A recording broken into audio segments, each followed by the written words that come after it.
as lawyers, we tend to engage in legal jargon, but let's refrain from doing that. And although we are quite confident that we have a strong legal case, given that the removal of directors was not according to the process laid down in the Companies Act, and there has been a breach of IPIs, but we do not want to get into that.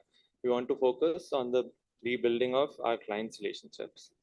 And that's all I want to say right now. And my clients' interests would be to, as not take this to the courts, engage in legal jargon, but would be to not take this to the courts, not because we do not have a case, but because we want to deal with it privately and quickly as possible. And we want to resolve this issue at the earliest. Our points of agenda for discussion for today should be first the breach of data and the incident of hacking. Secondly, the removal of directors and the unilateral reducing of shareholding. And third, we can discuss the damages, if that is okay with you.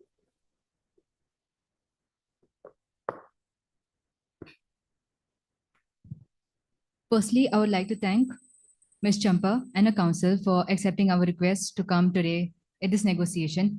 For instead of choosing a litigation, you'll have chosen a negotiation so that both the parties can, sort out our misunderstandings which have occurred in the past few sessions. And although we are I'm here, I'm the counsel for my client.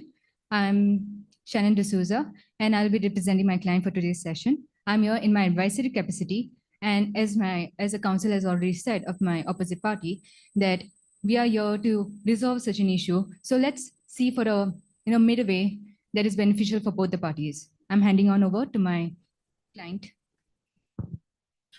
Good morning, my friend Champa, Mr. Counsel.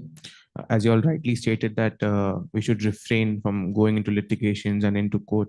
I totally agree with your point. And my friend just mentioned that we should consider the mental toll that has gone upon her. Definitely. And I assure you that we are concerned about all the mental strains that my friend has gone through and everything that has happened in the past. And I believe that in this sitting, we'll move towards getting an amicable solution for our problem. Thank you for understanding. Do you think we can move on to the discussion of the first agenda point? Would you be okay with the agendas that we said? Yes, you may go ahead. Let's go according to the agenda which has been set. So the first agenda would be the incident of hacking and the breach of data. All right. So, Pankaj, clearly I have some clarifications that I would like to ask of you before we get on to anything else. So, the incident of hacking, can you provide me with a timeline? When did it occur?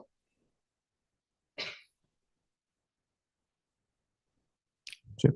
So, my friend Champa, as briefly you are aware that when 2 years of a time you were not residing in India, you were residing in Singapore.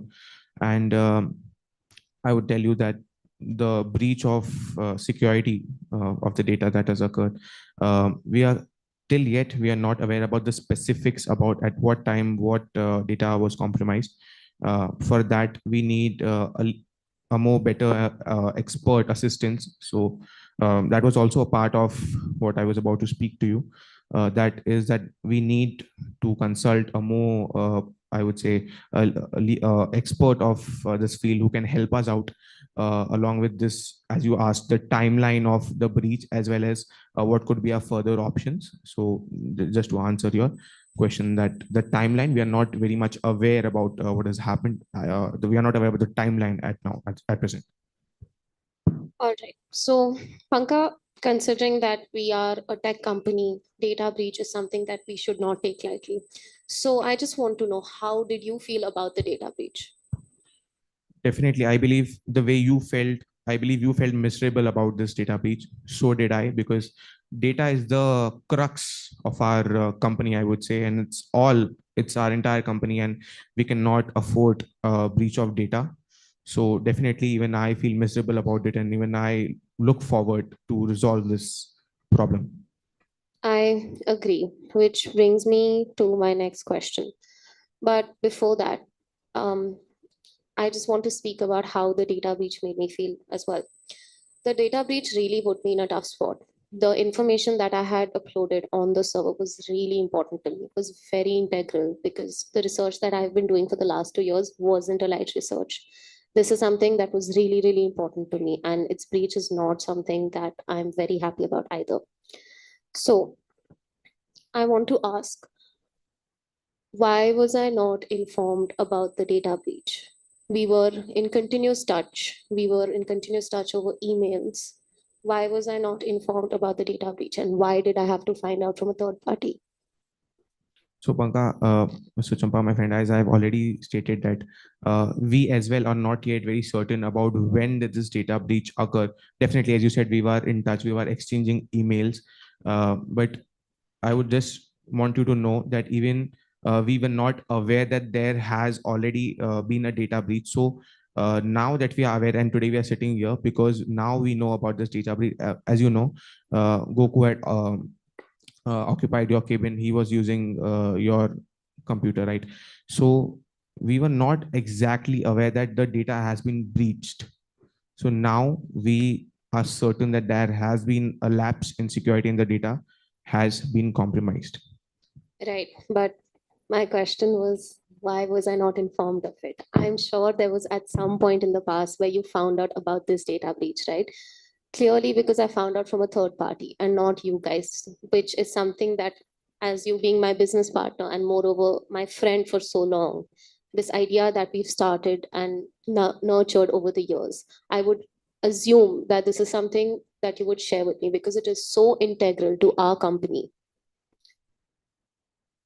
Right. So exactly the way what I said, that even we were not aware. So there does not arise any point. How can I convey this to you? Because I myself was not aware about this. And as you are already aware that we already have had few settings before this present setting. And it's between these sessions that we have got to know about the already breached and already compromised data. So that's why I couldn't convey this to you. Just to clarify, my client is asking that at some point you might have realized that there was a breach. And we want to know why we weren't informed then and there. We had to find out from the police.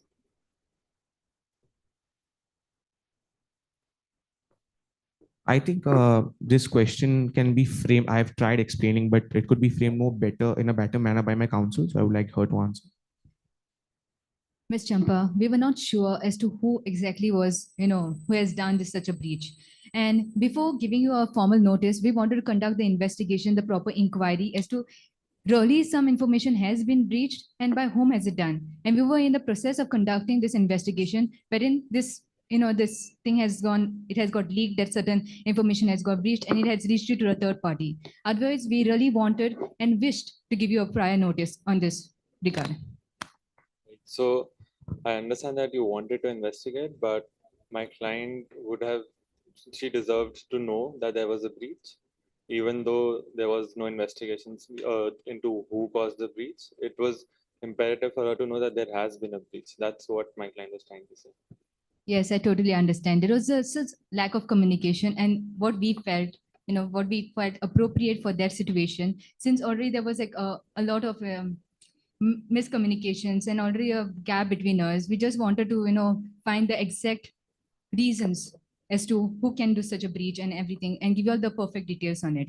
But in future, we will try to amend it and make the communication between us more, easy and flowing, not like how it happened before. All right.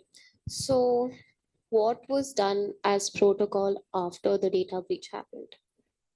So, Champa, we are already in the process. We have, as I said, I have discussed the idea of taking the help of a more expert entity who can help us in getting the details about who, and basically catching the culprit. So, as you asked, what has been the protocol that has been followed? So, we have already started investigation at our level, how much is possible by us, and I've already posed the idea of getting an expert advice upon this. All right. And what other data was leaked? Because I know for a fact that clearly my data was leaked. Was there anything else that was leaked? So basically, the server in the server entire, there was a breach in the server. So currently we are aware that your data, the data that was been provided by you has been compromised. That's what we are. So what my client is trying to understand is, even though you have delved into the investigation part, what are the results and findings of that investigation, and what protocol measures in terms of safeguarding the data have you taken? So yes, so I have already mentioned that it is very recent that we have we got aware about this breach, and as I said, we have already started the investigation, and all the steps that need to be taken are being taken by our expert team to in order to safeguard the current data that is already available on these servers, that is on the Champang server. All right, Pankaj, there is something that I noticed which you mentioned in your previous answer. You said that as at this point we know for a fact that only your data has been leaked. So isn't it Your data is amongst what is leaked. We are yet to find the specifics, as I said, that what all has been compromised, but we are certain that there is a compromise of data over here. all right? So isn't it a fair assumption for me to make that Goku's access to my cabin and my personal computer could have played a role in the breach of my data and its leak? See, I cannot deny that. I cannot deny that because, as you said, and we are aware that he had occupied your cabin and he was using your computer. There might have been some action taken by him or some sort of action by him that may have contributed in this breach of data. It could be intentional, it could be unintentional. I would like to believe unintentional, but yes, I cannot deny that possibility. All right. So you are saying that Goku might have potentially caused the leak of data as well. No, I'm saying it. Some action taken by him in probably unintentionally may have contributed in the overall breach of data. I'm not saying that he's solely responsible because it won't be correct to accuse anybody at this point because we're not really aware about who's the culprit right now. We are researching. But even if it was an action which was unintentionally taken, isn't it fair to place the liability on him and say that it was his action which could have possibly contributed to the breach of my data? What my client is trying to understand is, even if we assume that it was him, what measures did you take after he breached our data? He may not have caused the hack, but he may have caused a breach, a loophole in the firm's firewall. So, what actions did you take against Goku? So, as Champa, my friend, you said that he may be held liable. If we find out that he is liable, definitely. And Mr. Counsel said that what are the steps taken? Definitely, we are taking steps. As I have already said, that the team is investigating. We have restrained. I'm sorry. We have restrained the access to these servers. It is very limited. So I'm one of the people who's basically, you can say that I'm aware about what the investigation is going on, and we have taken steps so that there is no further, compromisation of it. So you say that you're aware of what is happening in the investigation. Can you please tell me some details of it? See, as I've mentioned already earlier, that it's a very recent stage right now. Our expert team is into the investigation.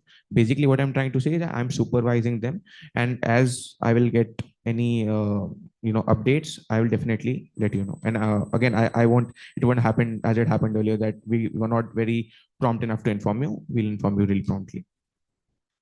Right.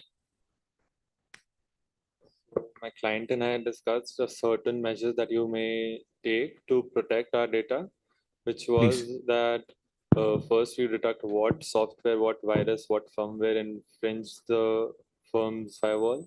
Then we may scan the viruses and remove them effectively, and then we rebuild the whole firewall to protect us from future hacks against such infringements. Exactly. I support that proposal completely. And as I've said, as what you have recommended, we would require expert help in this. So that I have already proposed that, as I've discussed with you earlier.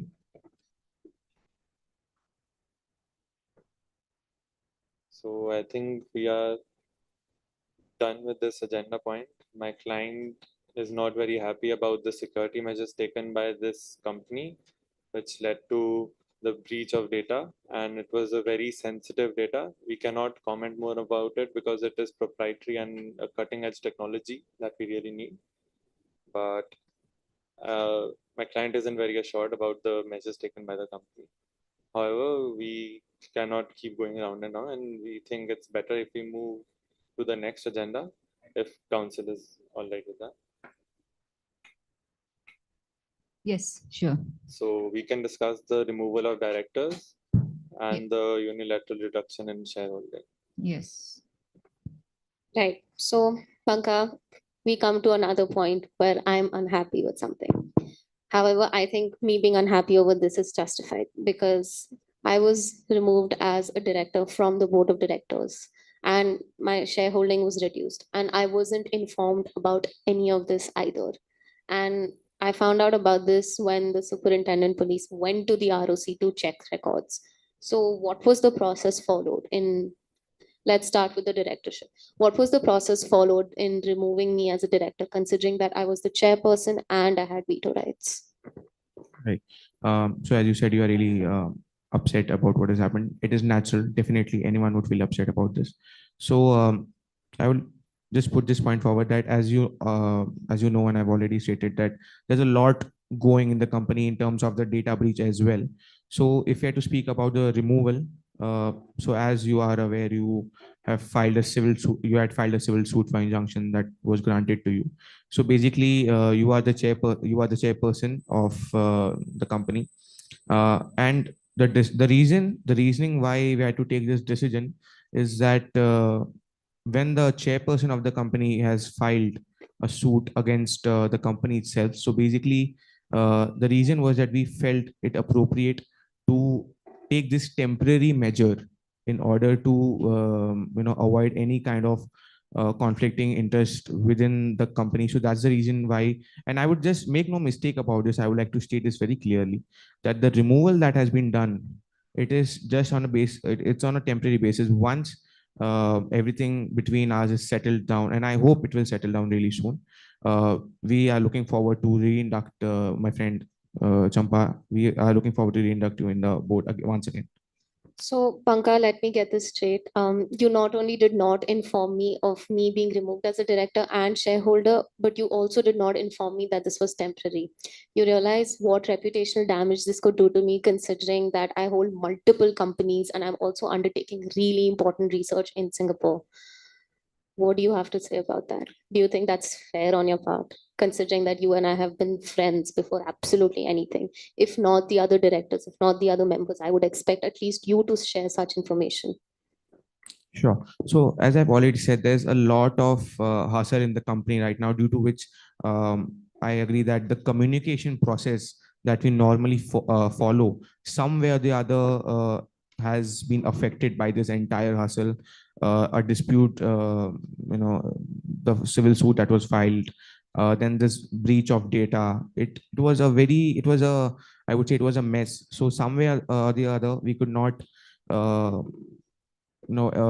fulfill all our duties that we could, and I accept that there was some miscommunication on our part. I've already accepted in the last agenda that was breach of the data as well. So there is negligence on Pankaj's part in communicating to Champa what the company is deciding, right? And you brought up the fact that it is temporary only because you filed a injunction suit against the company.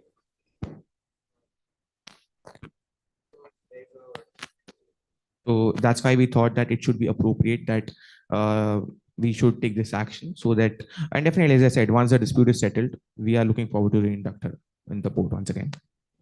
Right, but the injunction that the court granted was that she would have right to access the servers. After you removed her, she did not even have the right to access. You not only removed her illegally, you also went against the court orders. But let's not go into legal terms. What my client wants to understand here is that why was this not informed to her, and if there was such a huge negligence on your part, was it deliberate? Because it is repetitive. You did not inform her about the change in cabins. You did not inform her about the temporariness of the removal of directors. You did not even inform her about the reduction in shareholding.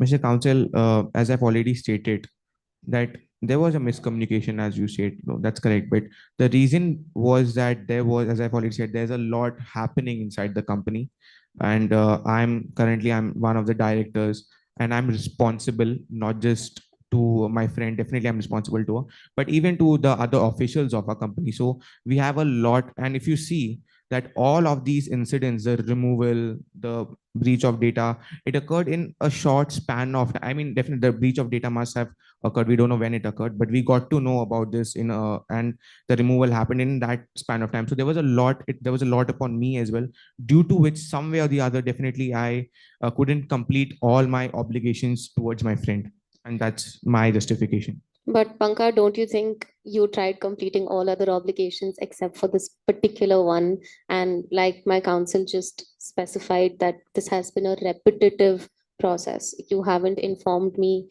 you did not inform me of Goku take in my cabin. Okay, maybe that wasn't as big, but he used my computer, he accessed my servers, my data was leaked, my really important scientific data on which that I have been working for the last 2 years in Singapore. I had to move countries to figure out this data. This is not something that is small. If it was just moving cabins, I could have let it go. But this is my scientific data. This is my hard work. So how do you expect us to believe that this was just collateral damage?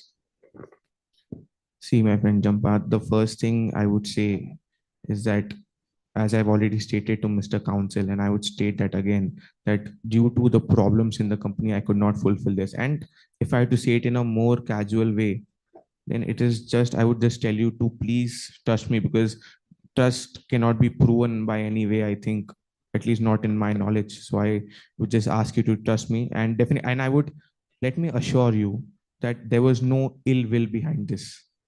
There was absolutely no ill will. There was a miscommunication. I accept that, but that was not intended, or that was not with some malified intention. Panka, you also reduced me as a shareholder unilaterally without telling me of any of this. And what that means is my share has been reduced. My shareholding has been diluted. So how do you expect me to believe that there was no ill will or any sort of malified intention on your part? Also considering that this has happened repetitively, and like you asked me to trust you, I did trust you. I entrusted this company in your hands for the last 2 years, and clearly this trust hasn't been reciprocated. So, Champa, the reducing you to a minority shareholder is the reason is similar. What I already have stated for the removal of from the post of chairperson, as I've already stated, and there's, as you said, you mentioned the possibility of there being an ill will. Again, I just want to assure you there's no ill will, and I really, as repeatedly we have spoken about the relations, our relations, apart from this professional relations, we have had a bond of trust. So just upon that basis, I would say there was no ill will, there was a miscommunication, and I accept that. Council, could you help me understand why? I understand that you say that the removal of director was temporary, but how can the reduction in shareholding be a temporary measure? Before my counsel might say, could I just intervene and say, so the reason when we reduce somebody to a minority shareholding is that that person cannot drastically influence the process or the, uh, the working of the company. So the reason being is that if we are in a dispute with a particular entity and that entity has a control over the company, so that might harm the process of getting to a solution. And that was exactly the reason, and we took this step as well. We took this step as well in a hustle along with all the others. So I believe that's my, now I would like my counsel to add. I'm sorry, could I just respond to that Please, please. before the council answers? So, Panka, you're saying that this was also done in a hustle and this was, sorry? Okay. You said that this was also done in a hustle and this was done because of certain managerial issues, right? Not issues, but certain, it's a lack of the right term, but it was some I would say it was just to keep it more professional and just to avoid any other influence apart from this conversation upon to the entire conflict. That's All all. right.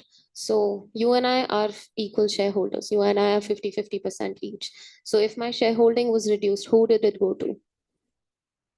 I think it's a. I think my counsel can frame the answer in a more better manner. So I would like to.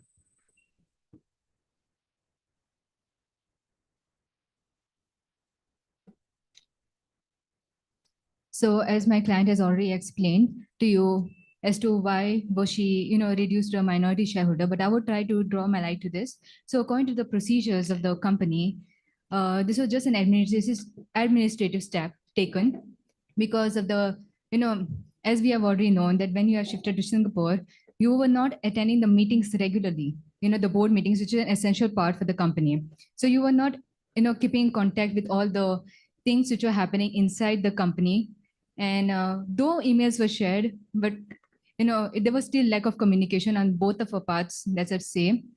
And because of this, it was just an administrative step which was taken. But right now, what the issue is in hand is not me versus you, but it is versus the problem. And the problem right now is a breach of trust, which I guess we should focus more on. Rather than focusing on what has happened, let us focus on what we can do to amend such a situation. Thank you, Counsel. I completely agree. That is something that I was going to get to, but I just wanted to understand why this breach of trust occurred, considering that I haven't been keeping updated clearly regarding the managerial issues and changes in really important and big decisions in the company. So these are some things which I think I'm entitled to know. But apart from that, I don't think the council still answered my question of who got the shareholding, who bought the shares. So as you asked that the shares that were reduced, if somebody else is allotted those shares. So I would beg pardon if I'm not very technically, the terms are not correct. But the thing is that we haven't allotted these shares or these stakes to anybody until now. And that's what, see, I'm not the alone director. There are other two people as well. So we have not allotted these shares. So nobody else has the power upon these shares until now. Right. But these two people are directly related to you. One is your husband, one is your brother-in-law, Panka. So how do you expect me to believe you that this is not some sort of power play? Because you kicked not just me, but my husband also from the board of directors. So neither of us have any say in anything that we do anymore. What do you have to say about that?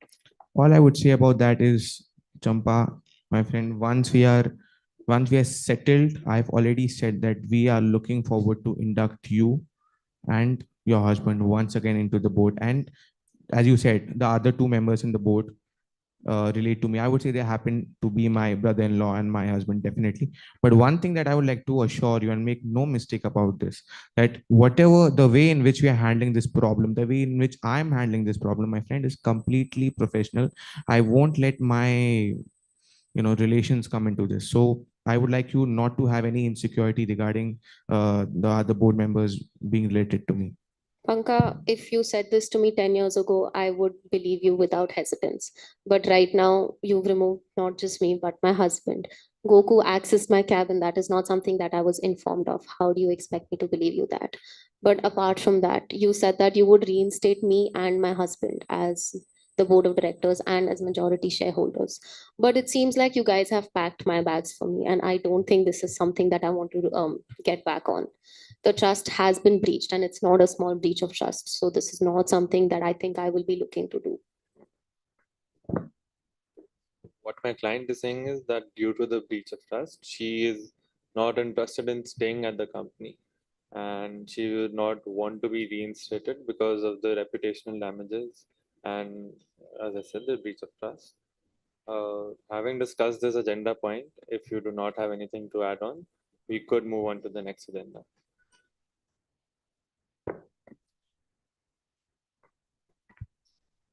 So we have discussed many things. Breach of trust is something that has occurred again and again. And see, as I've already said, we want to work with you. So now I believe I'm sure you are feeling aggrieved. So let's open this up. So if you can suggest something, how can we amend this? because I think that's what would be the appropriate step that I should take. Because I have already said that there was no ill will behind anything. But okay, if you are not assured, I understand what has happened. Anybody would be insecure. So how can we improve this situation? I want you to tell me.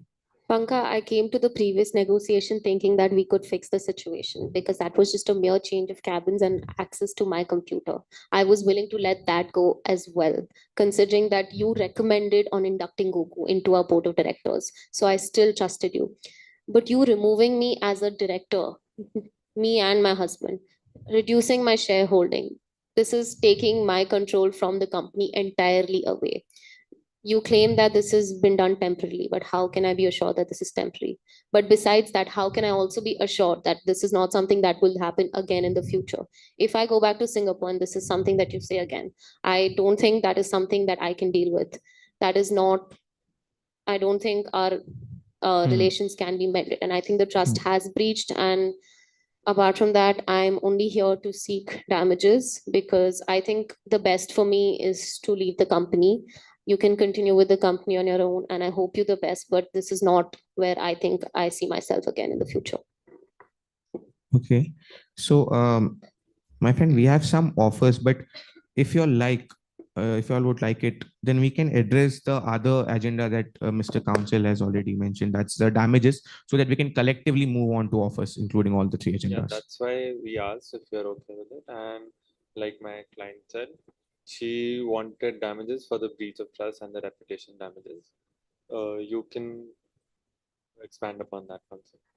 So, can you please elaborate upon the damages? Panka, you said you had certain offers. Maybe we could start with that. Actually, I would like to start with it, but the offer that I have would be dependent upon the breakdown of the compensation. So it would really help me if you could give a breakdown of it. Right. So as you already know, my client wants to leave the company with the 100 crore compensation. What the 100 crore damages is actually about is the fact that her patent has been used continuously by the company and she hasn't been really rewarded by the company for it. She will have to look for other licensees and other people who would be willing to work with that patent once she does leave. The breach of data that has occurred, as already mentioned, it was proprietary data. It has cutting edge technology and it has a lot of scope. It can be valued way beyond what we have valued it, but due to the relations of the parties, we have been a little easy on the valuation. There was also the point about unilateral removal of Champa from directorship, unilateral reduction in their majority shareholding, and of course the 5 crore equity that she had in the beginning. It is of course worth a lot more today, given that the company has grown exponentially over the years due to both the clients' combined efforts. However, we do not want to get into the nitty-gritties of the whole breakdown, but the last point would be obviously the mental trauma, the breach of trust, the reputational damages that my client has undergone. And that's how we have broken down the 100 crore damages. So these are all the factors that are acting behind this. Okay. So, Mr. Council, you mentioned the reward aspect, but you mentioned that my client is not rewarded for the patent, if I'm not wrong, correct? Yes. So, you are also aware, even my friend Champa is aware, that we have received very decent amount of profits when we in the initial years of the company, and which we have also consistently availed. So we got 40% return of the interest. That, and definitely we cannot say that it was definitely the fruit that we got because of receiving this data from your client, my friend. And I think don't you consider that as an award? If I could answer that question, Panka. Um, I was removed as the board of director and I was also removed as a shareholder. How do I get my rewards from that? No, the council said my client has not been rewarded for granting the patent. Yeah. So the patent after I was removed as the shareholder and the director. Okay. What my client also means is that It was her patent and it is extremely valuable to the company. It is the backbone of the company. And although the profits were there, we do not deny that. But given that now we are seeking a buyout, we want a compensation for the patent as well. Because also, let me remind you that this company's most important aspect is the patent and the license, because that's what the company runs on. Absolutely. So, okay, as you have already stated the breakdown, so I would like to offer now. Right? So, if you see that the breach of data that has occurred, as I've accepted that there was this miscommunication upon which I am at fault, I don't deny that. But it's not us, or so as you know, it is not proven that who has stolen this data. There has been a breach of data. That's absolutely correct.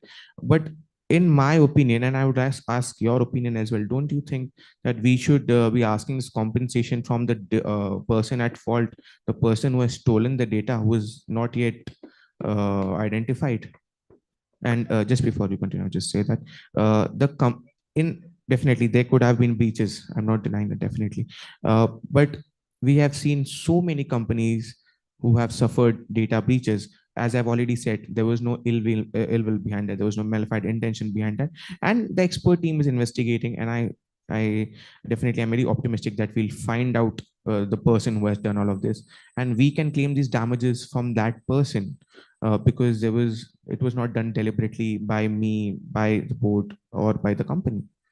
But the data was breached, Pankaj. The data was Yes. breached and it was in your hands. Yes. And I think my counsel would further elaborate, because I don't think I'm in the position to. Please. Right. So what my client also says is that you can seek the compensation from the third party, from the breaching party, because it was your duty to protect the data. Our data has been breached because of your negligence. We weren't even informed about it. Had we been informed about the removal, we might even have been able to remove the data from the company servers before even the breach occurred. Even considering that Goku was allotted access without our approval, my client's approval. And you can seek compensation from the third party, like you said, that the third party, the hacking party, should be made at fault. But for my client's grievance, she wants to exit the company and seek compensation for the breach of trust and negligence on your part. So you mentioned about negligence that led to the breach of data, correct? See, as I've already stated, that we are still investigating. We don't know the definite reason. So I believe it would be too premature to already assume, Mr. Counsel, I'm sorry, but to assume that it was our negligence only. It could have been some other factor. I'm not denying the possibility of some negligence, but it's not yet confirmed, right? Right. But because there was a data breach, there would have technically had to be some fault, right, in your data protection servers. And leaving that aside, you also agreed that Goku could have been a point of the leak of data. And Goku is your brother-in-law and he is a director and he could be a potential shareholder who might be holding my shares later. I don't know that when I exit the company. So I think it's justified for us to ask for compensation.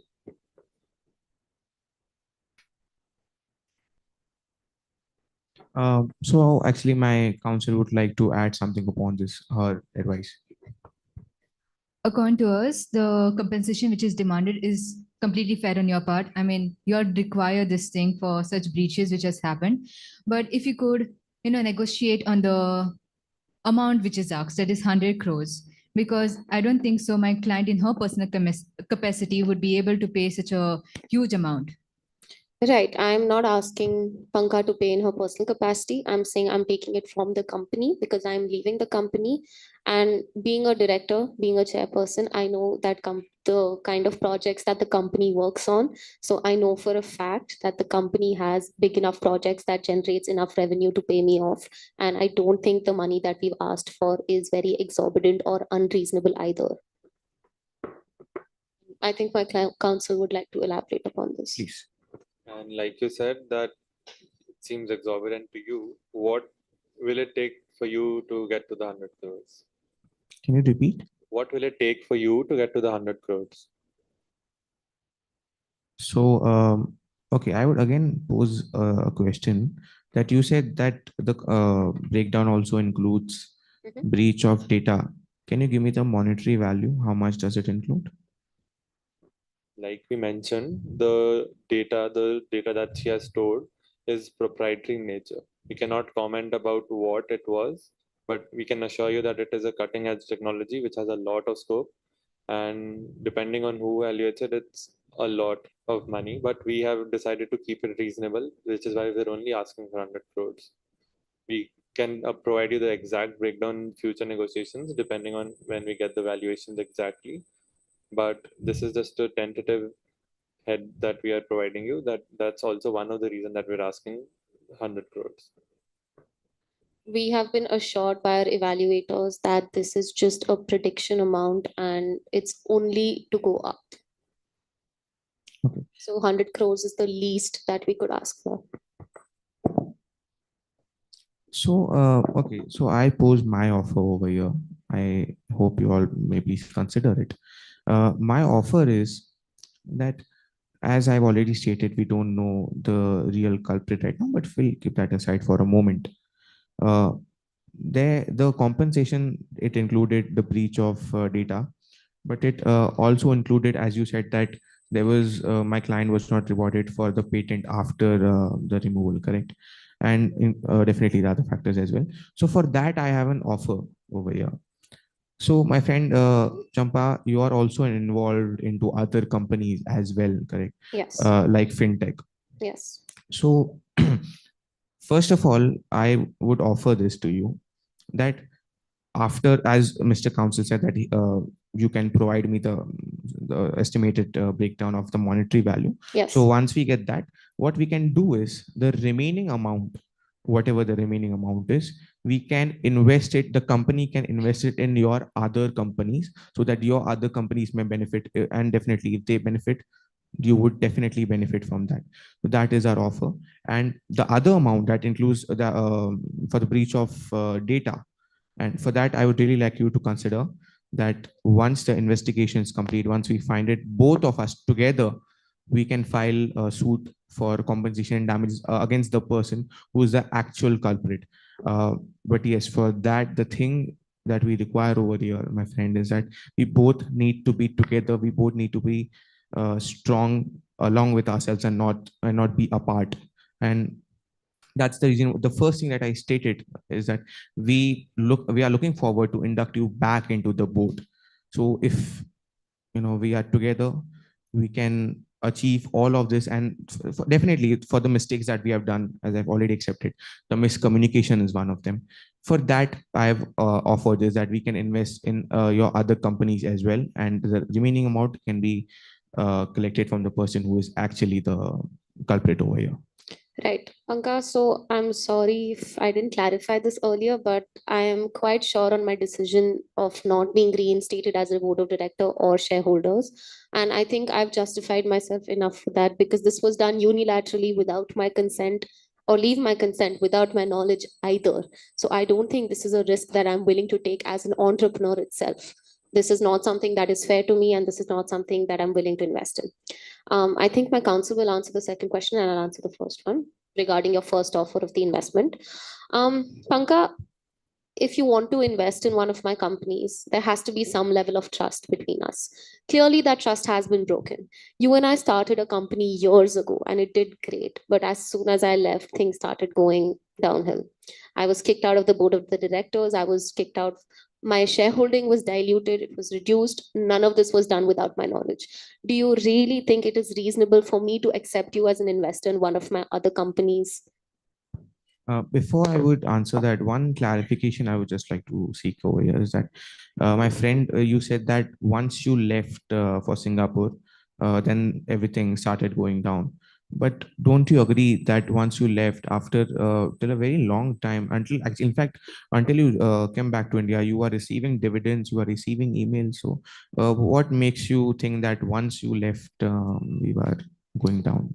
I wasn't receiving emails, Panka. Clearly, I wasn't informed about the things that we are sitting for this negotiation today, right now, and our previous negotiation sessions.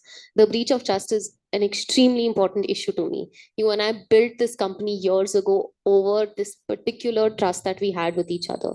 All those brainstorming sessions in our offices late night. I think those count for something, right? Those are very sentimental to me, and this is not something that I can take lightly. So the breach of trust has been there. The emails haven't been clearly and very comprehensively mentioning whatever changes have been taken. And please bear in mind, these are not small changes, these are really big changes. So I think it is fair for me to assume that there was some sort of ill intent. And I think my counsel would like to continue. Okay. So what my client essentially means is that due to the breach of trust, she does not want Panka to be a part of her other companies. So she does not like that offer. She would just want the amount that you would invest in the other companies to be paid to her as damages. My As per your second offer, could you repeat what the second offer? We got too mixed up. So basically, it's one offer that you can say it has two segments. So one was the investing portion that I've already explained, that I'll elaborate upon later. But the second aspect that I mentioned is that the amount that we'll be calculating, and we'll be giving it a specific amount that is calculated for the breach of data, right? For that, I've offered that once the investigation is done, once the person who is really the responsible person, we can collect this compensation from that entity, because and not from the company. That was the second aspect of it. Right. So my client, as you already know, was not at all interested in the litigation. She was not involved in the security measures as a day-to-day working professional of the company.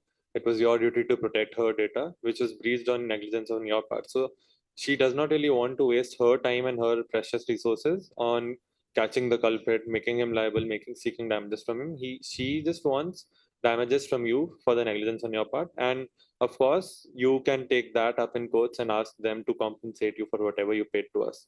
But that should not be my client's headache. Okay, fine. So as you all have already made your idea very clear about the compensation, fine. So what we can do here is the amount that has been demanded as compensation. The one thing that I've already said is for the investing. Before I would get to my point, I would just mention that you, my friend, mentioned trust, right? So in order to assure you about that, I would like to state that I or the company as a whole has no intention to hold any decision taking authority. We are ready to be a minority shareholders in your company by investing. So I would like you to just be aware of it. Secondly, as you said, the compensation for the data breach, correct? So what we can do here is the entire amount for data breach, which we'll be getting as a specific amount, I propose to pay that compensation because I believe you deserve that, because it was your very much valuable and important data. We can pay that in a span of a time, because I would like to state will take a huge it would be a huge liability upon the company to pay such a huge amount, but we are not stepping back from our responsibility or our justification. But I would really like you to consider if we can set a time period for that particular amount for the breach of data. All right. So I have some things to say and some clarifications to make Please. before. So you said that you would be in the capacity of a minority shareholder in the rest of my companies. Yeah, in the other companies. In yes. whatever companies, if you do Yes. decide to invest. Panka, that is not something that I'm very happy about, because considering that you did not inform me anything, minority shareholders, though they're minority, have powers. It's not like they don't have any say in the company's decisions, right? I do not want you to influence you or Champunk anymore to influence anything and any of my decisions in my future endeavors. I came to this negotiation, I came to the previous negotiation with no animosity and thinking that we can focus in the PA of Champunk because it is your name and my name, but clearly that is not something which is viable anymore. And it seems like you're a little hesitant to pay me my damages. But I just wanted to clarify. So we are agreeing to the 100 crores damages. I'm agreeing to the portion that amounts because of the data breach. That is what I've said about that we'll calculate the amount that was decided because of the breach of data. And this was the investing portion was different. Anyways, you have already expressed your idea upon that as well. Right. So my client is not interested in the investing idea, as she already said. We will calculate the value of the research and get back to you. But as for the rest of the points, you have failed to address them, which is what about the mental trauma that she has undergone? Of course, if we take this up to courts, they would value it hugely, but we don't want to, because we want in the courts the judge would decide the fates of the parties, and we want our parties to take control of this wheel, right? And the equity that she had, because she's leaving, you would have to buy her out. The equity that she had invested 5 crores initially, it is worth a lot more now. So the two heads, which is equity and the mental trauma, what do you have to say about that?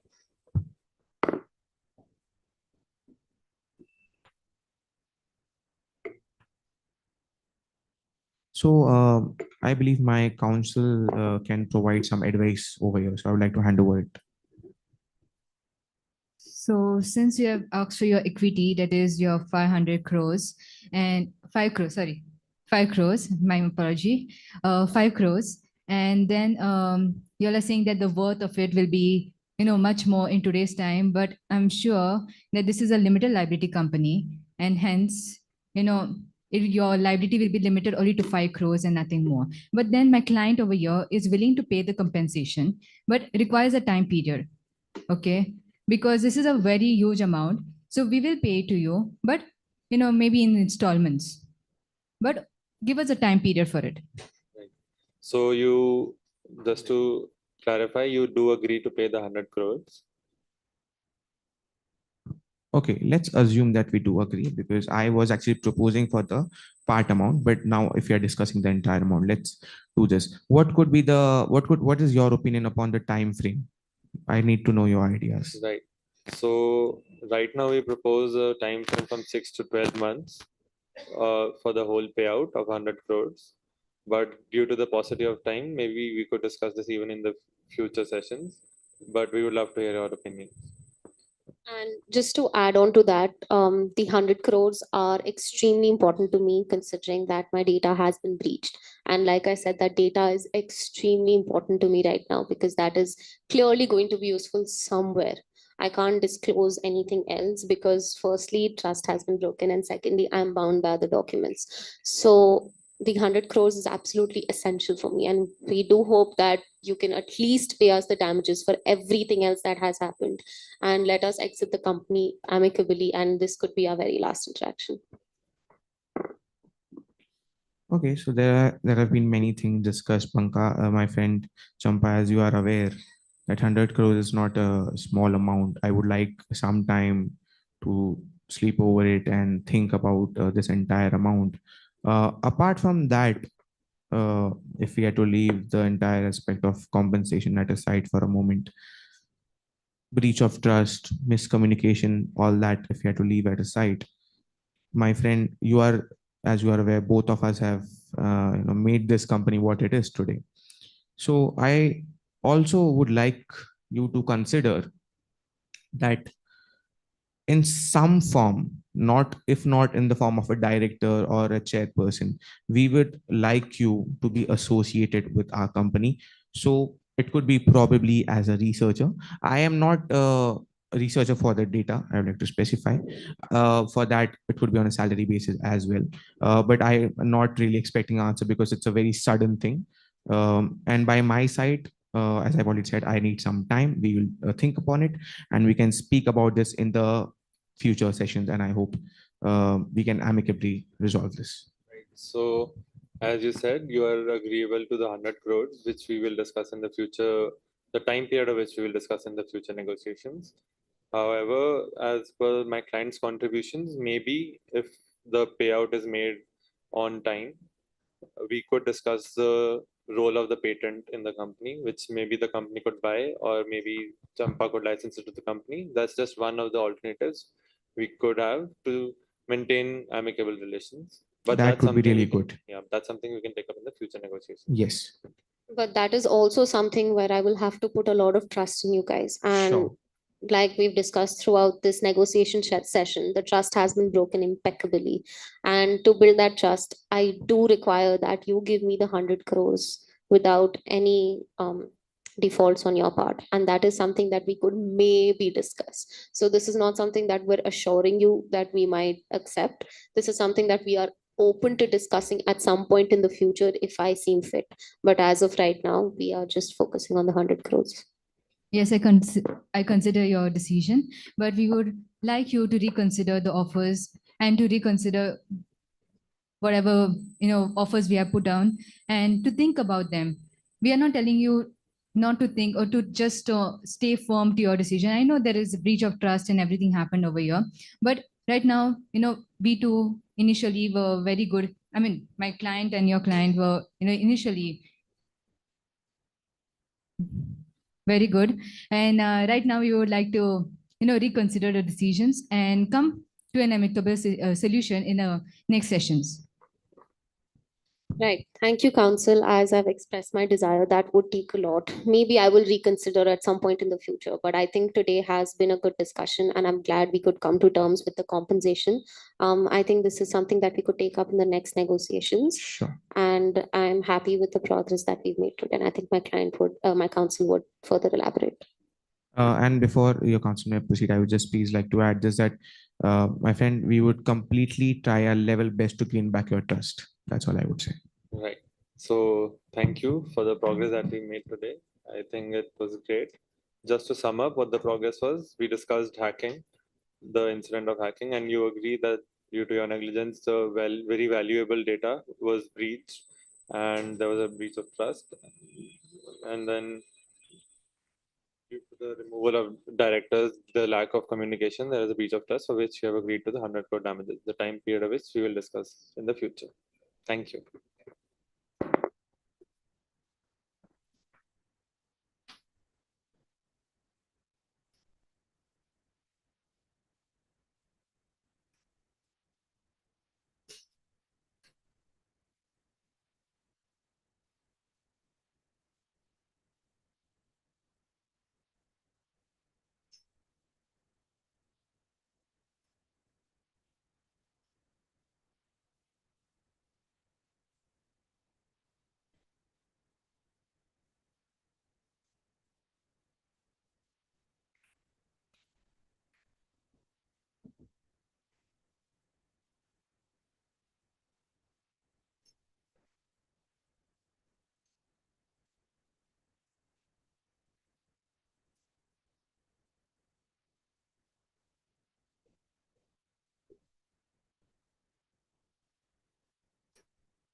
You all have, both of you have given us a strategy paper to both your teams.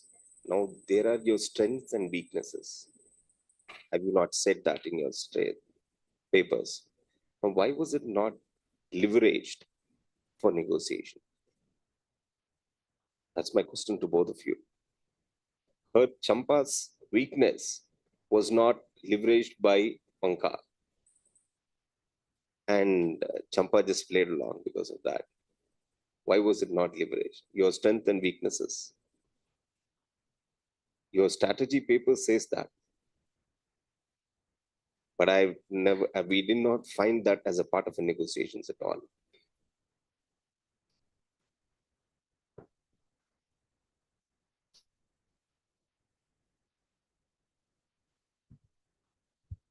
Right.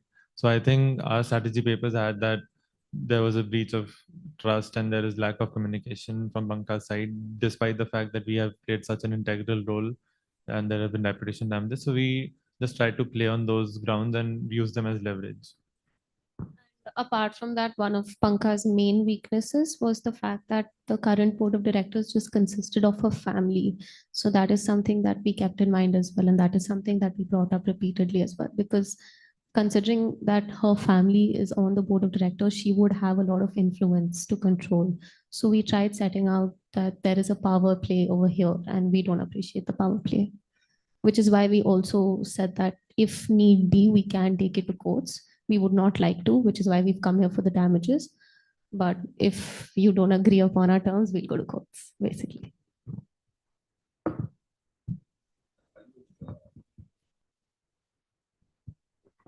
Why was Champa's weakness in that case was not used as a leverage tool by you people?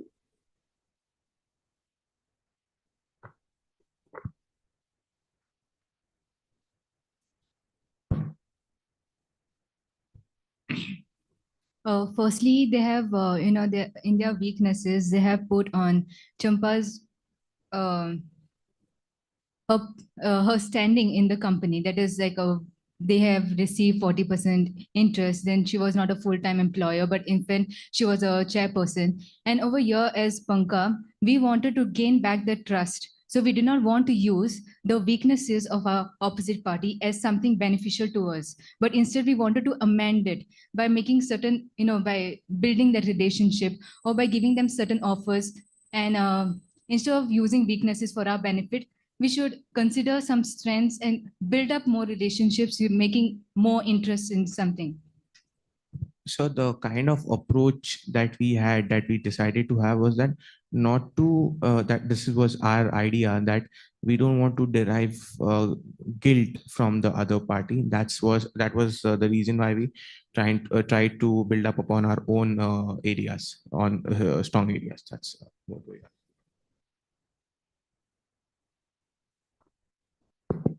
This is just a sub question. You clearly mentioned that you don't want to gain on someone's weaknesses, right? That can be an ideal stand in a mediation tournament because you are collaborating. In negotiation, it is die-hard negotiation. One has to take any extreme stand. That's what negotiation. Now your interest in collaborating suddenly, that proves somewhere your professional stand as if it's a mediation round. So that's my immediate response. So I'll give madam to. Definitely think about it, sir. So I think what we all agree on is that we were not suggesting that you use the weakness necessarily against the other side for either of you. But the idea is to leverage the position, because if you're only building trust, now their issue is that that trust has already been eroded because of previous actions. But if you don't also use something against them, it becomes a sort of admission on either part that, that is sort of what you are agreeing to. So while we're not saying that you're using it as a tactic against them, we're saying don't lose sight of the fact that both cases will always have some weakness or the other, and you need to be able to use that. While that's more in the nature of feedback, and that being said, both of you guys have done a very good job. Maybe we should have started with that. We see very stressed looks on your faces, and that's not the intention. Both of you have done a very good job. But I think one of the questions that we wanted to understand is, now largely both of you stuck to a model in which your clients were negotiating. But from the lawyer's point of view, what about legal interests? Did you guys go beyond the facts? Did you guys go into what kind of legal arguments would you have used against each other had it come to that? Now, the negotiations which are happening on facts are great. But what about those legal positions? Maybe each of you can just maybe in 2 sentences tell us what your positions would have been in each circumstance, clients aside. So as per the legal provisions, Champa had a very strong standing here because notice which was not given as per the Companies Act. A notice should be provided for the removal of the director, stating that he has been removed and the reasons for him which he has removed. And over here, Panka as a director lacked such removal, and hence it was posing a very difficulty for us to make it up for them. Secondly, the IT. When under the IT law, it states that when a person is given certain personal data in his custody, like just like for use or for anything, he has to take care of such data. And when this data is used by some other third party, or it has been like leaked out, that time the person can be held liable on the grounds of negligence, and he has to pay the compensation and everything. So over years, Panka's standing was very low actually, because there were like many legal risks could be brought. But in this negotiation, we were trying to avoid such situations and amicably come to a compensation, even if they are demanding for a compensation which would be in our part, which we could pay to them. Yeah.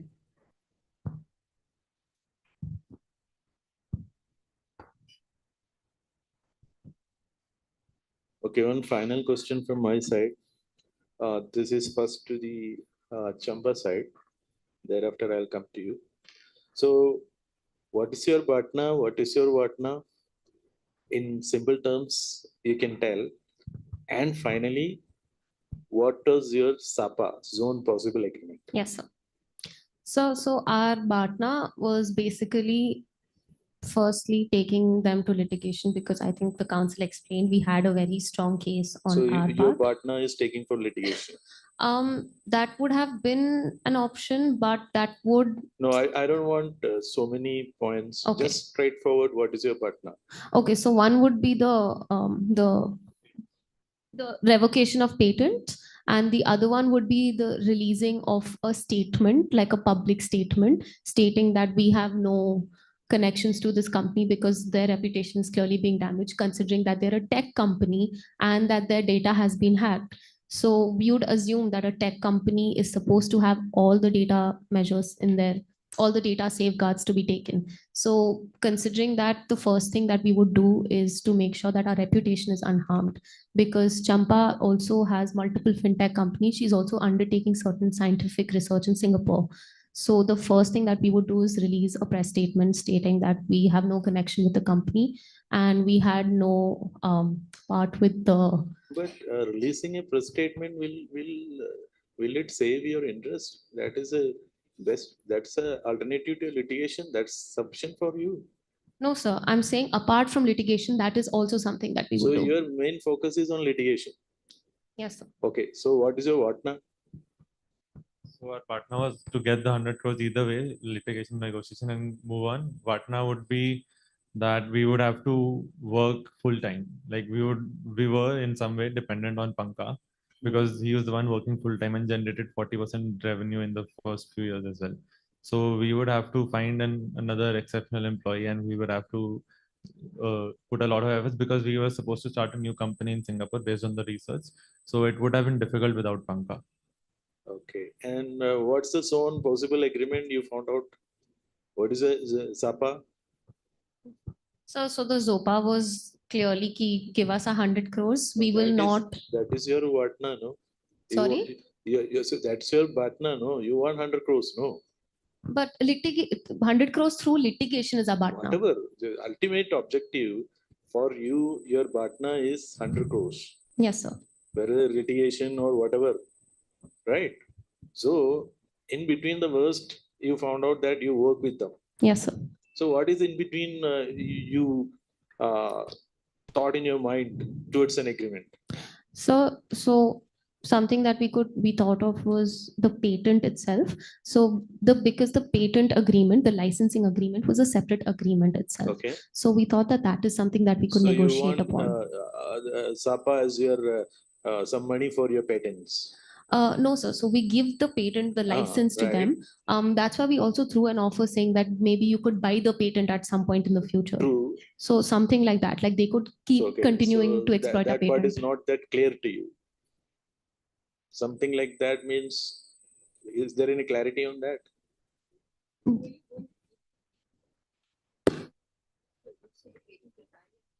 Ma'am, so that was obviously like what we would like to do as per our position, but we threw that offer out there because we thought they would debate upon this offer. But Okay, if that's not understood. something they pointed Okay, out, fine. then So what about you?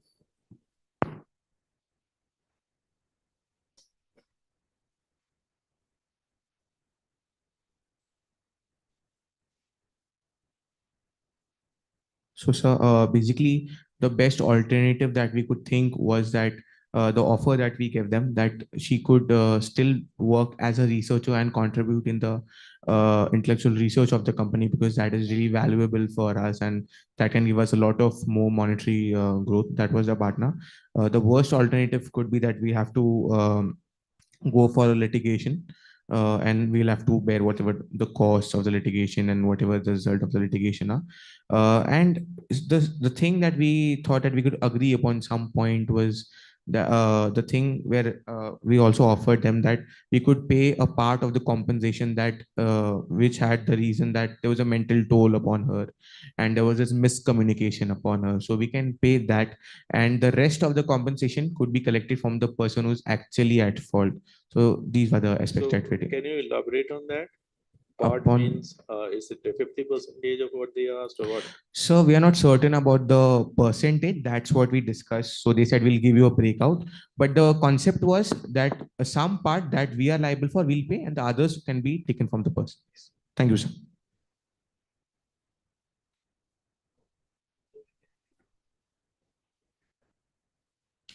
Obliged.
I hope you guys also had a little break outside and the feeling of the finals is over.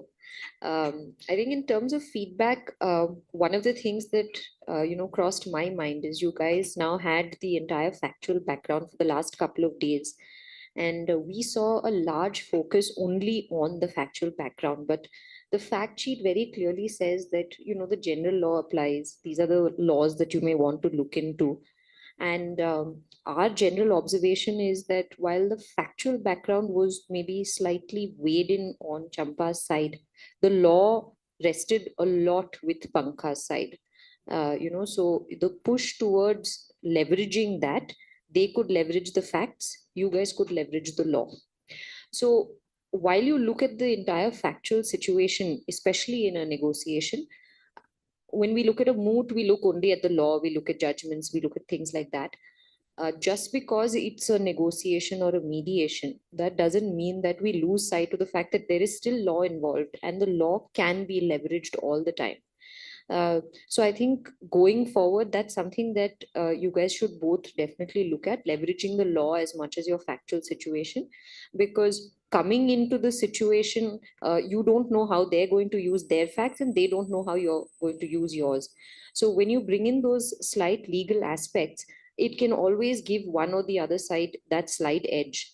From our point of view, just looking at it from the law without looking at the facts, there was a lot of law that could have been used to leverage against that factual advantage that Champa's side had.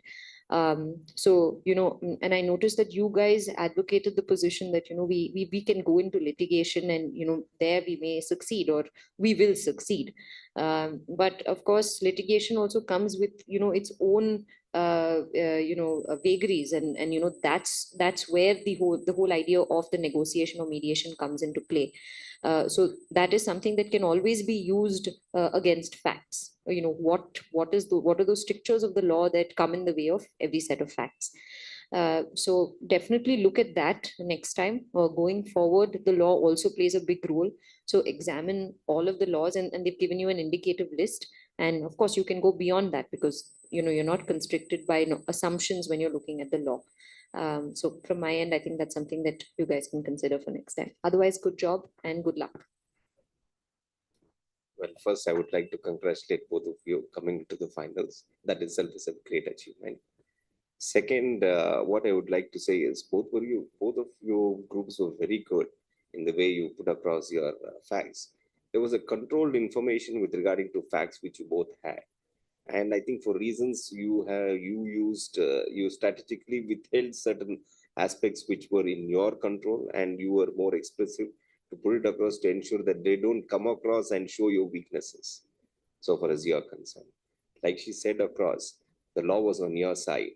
You could have leveraged that point to bring down their demand, whatever it is, of the amount what they're seeking for, or even other options, pushing them for other options to enter into a kind of a negotiation that we did not see across.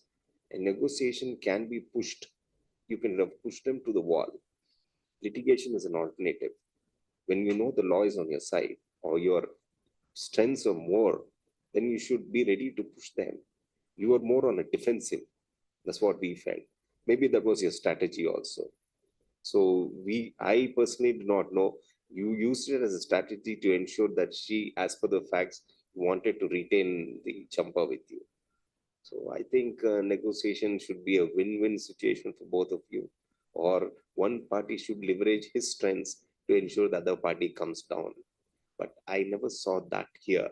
I think a little bit of Champa's side was there because they understood their strengths and weaknesses. So anyway, guys, you all guys did well. Congratulate you on that.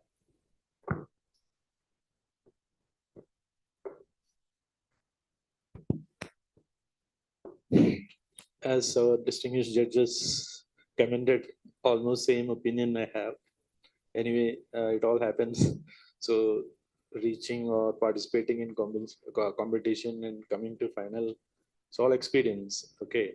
So whatsoever the result coming, so both have done well. Technicalities and understanding, so all these issues will happen. So just my experience in judging such competitions diverging in nature as counseling or client negotiation or mediation or arbitration, couple of points I noted down. See, one of the important things which you could have improved was using emotions. Okay, so emotional display usually happens more in mediations and even negotiations, especially clients of they have so much of emotions. They especially breach of trust and all will come. I never expected, or so many drama or extra you can bring in. So that anyway, some judges like it gives importance to that also, emotions. Then it went on like a question and answer session. It should not be. It's not a question and answer session. You asking question is answering. No, it's not a question and answer session.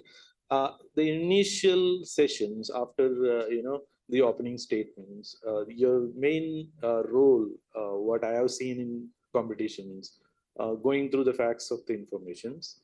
After the facts of informations, the councils you are supporting will identify the issues. Okay, without identifying the issues, chronologically 1, 2, 3, 4, what's important for us. Otherwise, you keep, the dialogue will go on. The last stage, you rush to the, main point. So so many sub points are there in this case. So finally, you rush to one point, compensation. It's not like that. Then identifying the issues priority wise, then dividing the issues between the client and council. So this all things should come up in the opening statement. This is our style, this is our plan, we are doing. So judges will get an idea, and you also get an idea. And some of the team members I have seen, the participants will note down issues on a desk to show them also. So settling down between the issues, because your priorities are different, their priorities are different. So amicably, that's where the collaboration lies, not settling. Collaboration lies in negotiation as to identifying the issues. So that's where one of the things coming. Then making offers. Making offers should be based on the issues identified. Otherwise, simply giving offer, what offer it is. So all these issues I felt, some were missing in between. Okay, next time you can correct it, and hope you understand that negotiation is a very dangerous art. If you have capacity to negotiate, you can take the other person in a different route. If you properly negotiated, they would not have come for the compensation. They would have gone to some other areas, probably like giving a participation or a director post or xyz.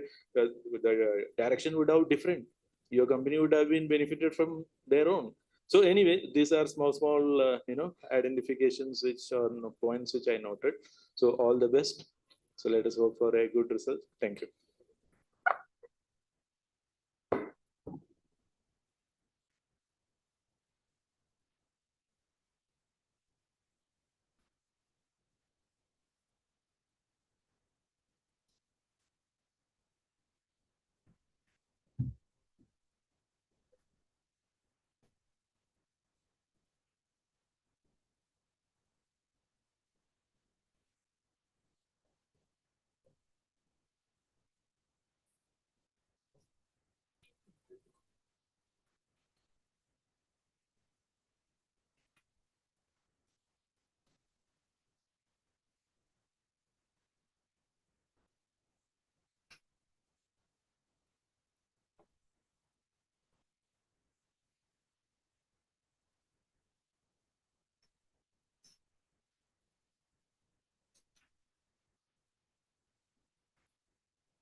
ये mic हम उस podium पे setup कर सकते हैं नीचे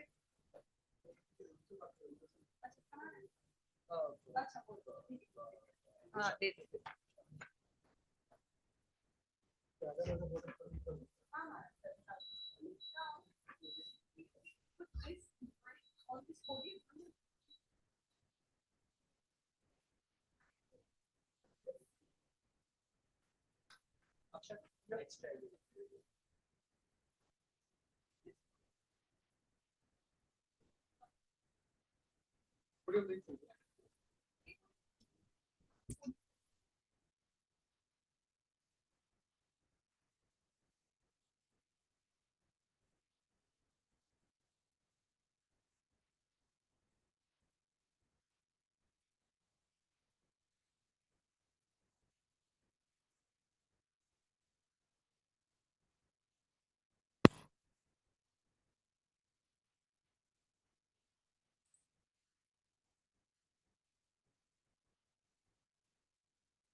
No. Oh, court masters ensure nobody takes the books.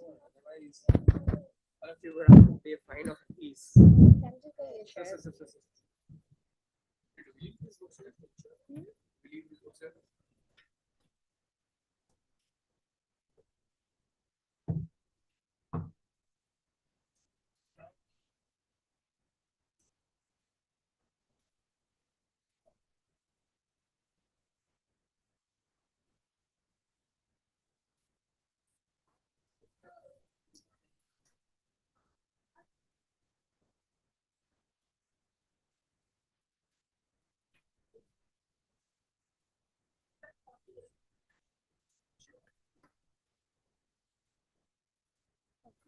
One, two, three, 4, 5.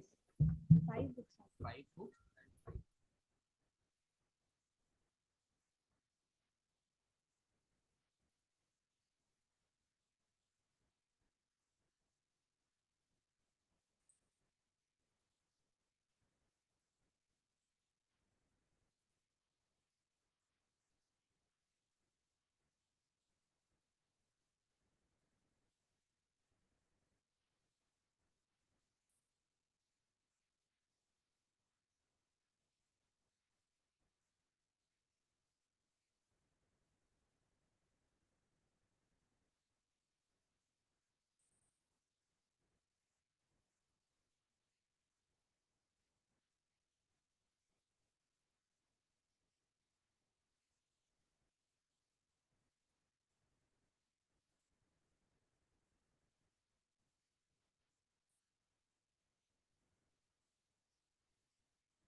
Good afternoon, judges and participants. Today the session is of arbitration between steel and steel power. The session is for 60 minutes. I, Likita, will be the court clerk for this session, and that is Harita will be the timekeeper for this session. The timekeeper will be showing the placards of last 10, 5, 3, 1, and time up. Will commence with the session.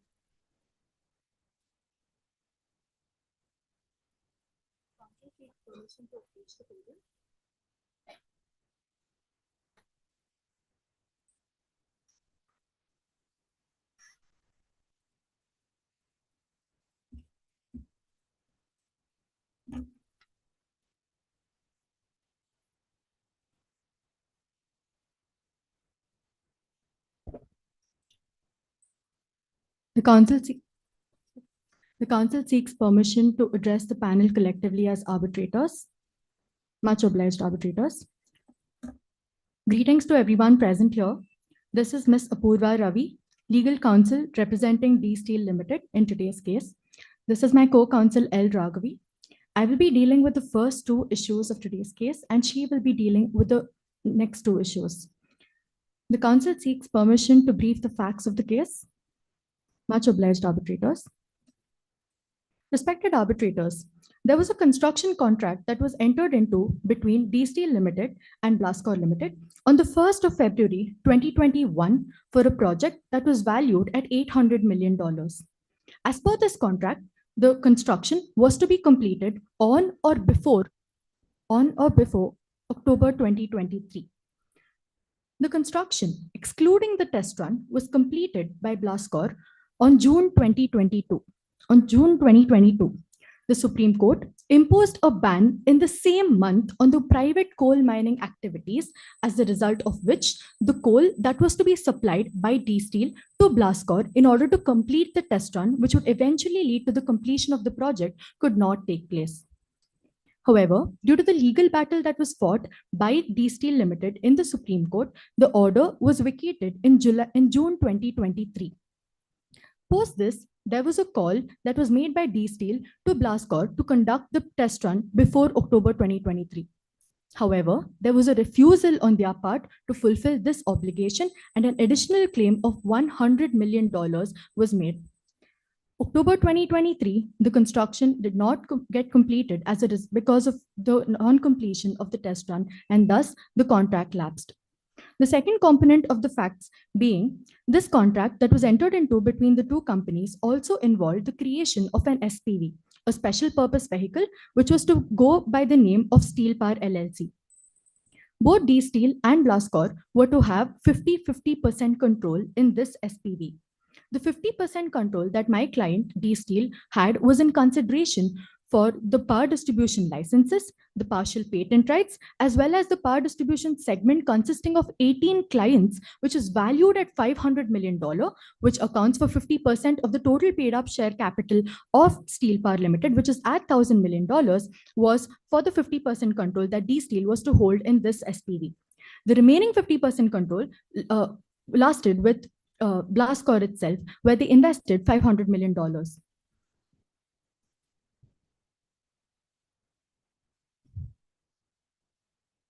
Much obliged, arbitrators. The main agreements that are involved in today's problem are the construction contract, the shareholders agreement, the debenture bond agreement. All the three agreements have a clause where they say any dispute arising out of any of the clauses in these agreements should be referred to mediation and then to arbitration. Because we did not reach any settlement in the mediation sessions, that is what has got us before this honorable tribunal today.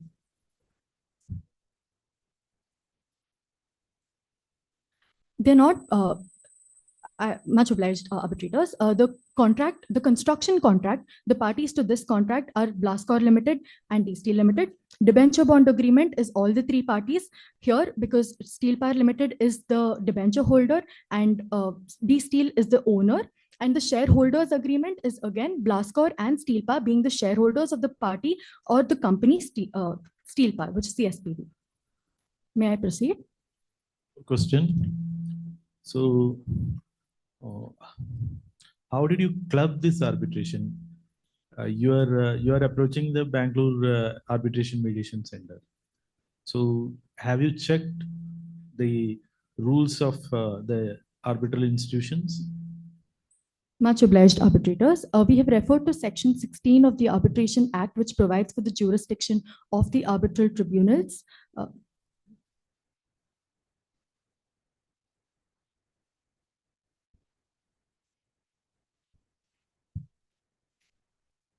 Section 16 of the Arbitration Act talks about the competence of arbitral tribunal to rule on its jurisdiction, where it stated that the arbitral tribunal may rule on its own jurisdiction, including ruling on any objections with respect to the existence or validity of the arbitration agreement. And for that purpose, an arbitration clause, which forms a part of a contract, shall be treated as an agreement independent of the other terms of the contract. As I've mentioned before, there is a term in every contract for the arbitration as a means of dispute resolution.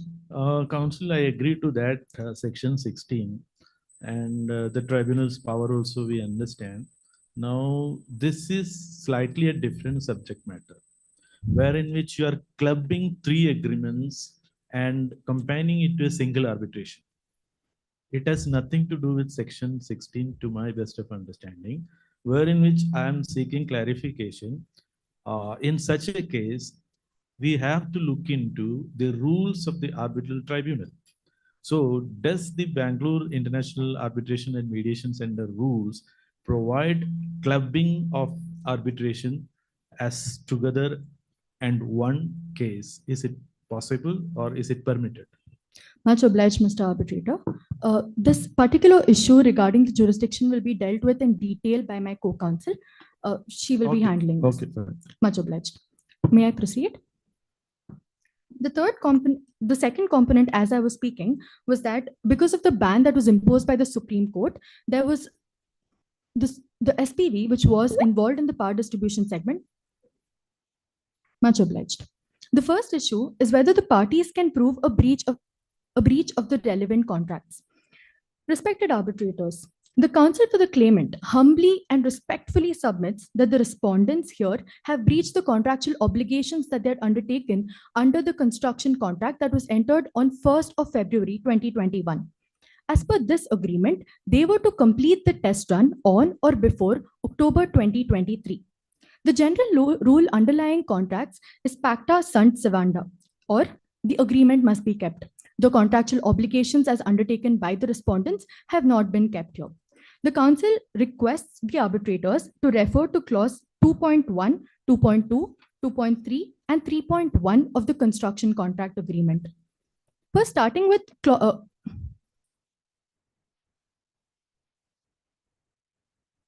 suggesting has breached their obligations in respect of this issue that you're dealing with respect to the construction agreement. Which respondent are you referring to? Blascor Limited. May I proceed? Much obliged. As per clause 3.1 of the construction contract, it clearly states that completion date includes the completion of the test run, which is a part of this agreement, which has not been conducted by the respondents here.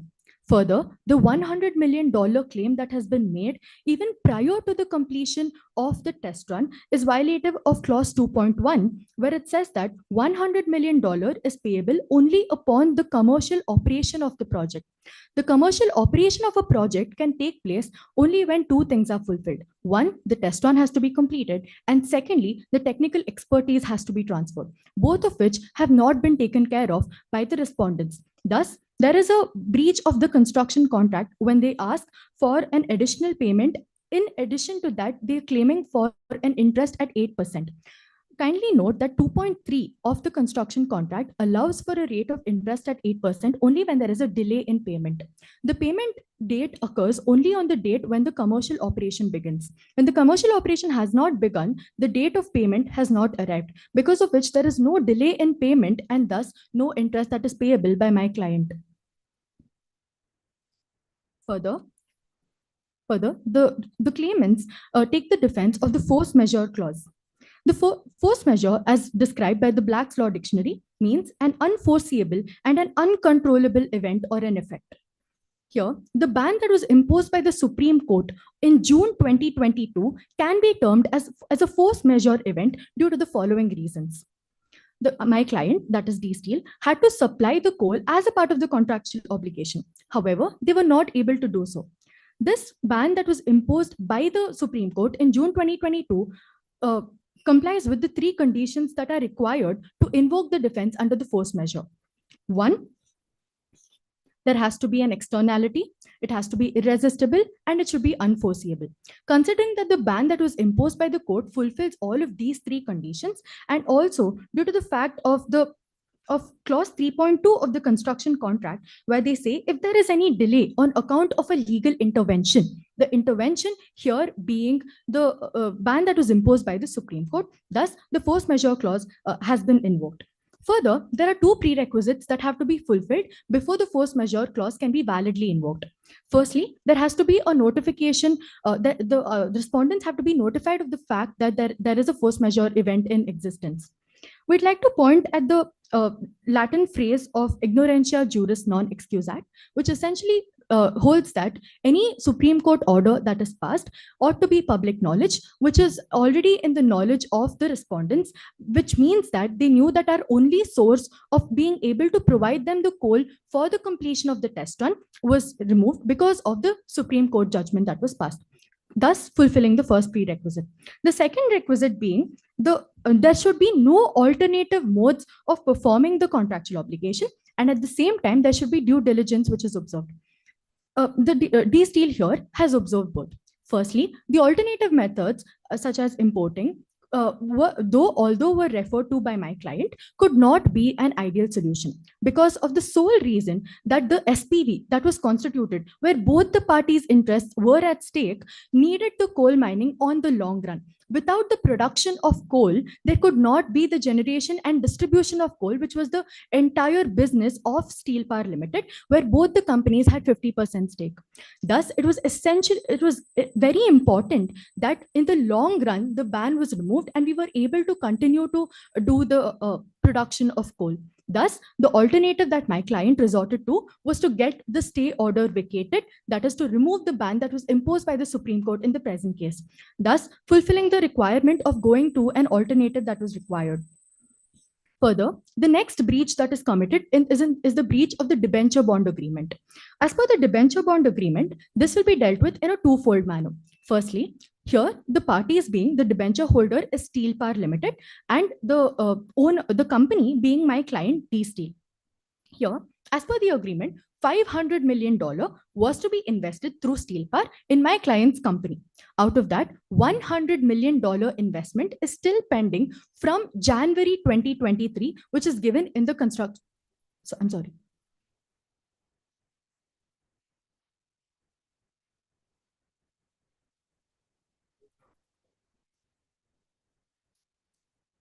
Much obliged, Mr. Arbitrator.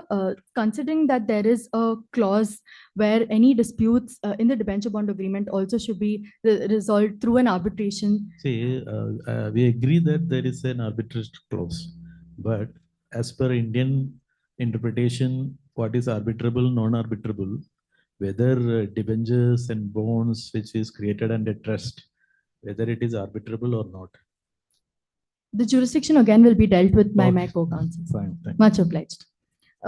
Coming back, the debenture bond agreement. So the $100 million, which is still due from Steel Power Limited, has not been invested. This is in reference to clause 2.3 of the debenture bond agreement, where they say on or before 31st January 2023, the $10 million, that is of $10 per debenture, will have to be invested, which has not been done till date. Further, the respondents, my client has converted these convertible debentures that were already invested into equity shares. This was met with a lot of protests by the respondent side. However, referring to clause 4.1 of the debenture bond agreement, it states that the company, here my client, D-Steel, either on the request of the debenture holder or on its own at any time shall convert all or a part of the debentures issued to the debenture holders into fully paid equity shares. Thus, my client here, D-Steel, has had all the authority to convert the debentures that were held by the debenture holders into equity shares. Further, as per clause 4.2, the $100 million which is still remaining they will also be obligated to pay the same, considering that as per clause 4.2, at the time of conversion of part or full of the existing debentures, if there are any further investments that are due or pending from the debenture holders, then they will not be waived off. Thus, them not investing, Steel Power not investing the remaining $100 million is violative of the debenture bond agreement. Permission to extend the time?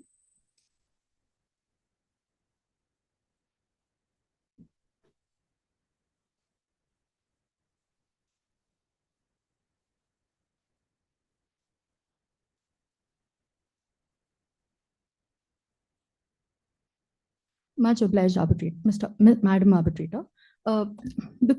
I would request you to refer to clause 3.1 of the construction contract, where they give the effective date and completion date. So here, as per this clause 3.1, the project is deemed to be completed only upon the completion of the test run. The test run not being completed, the project is deemed not to be completed, and hence the breach.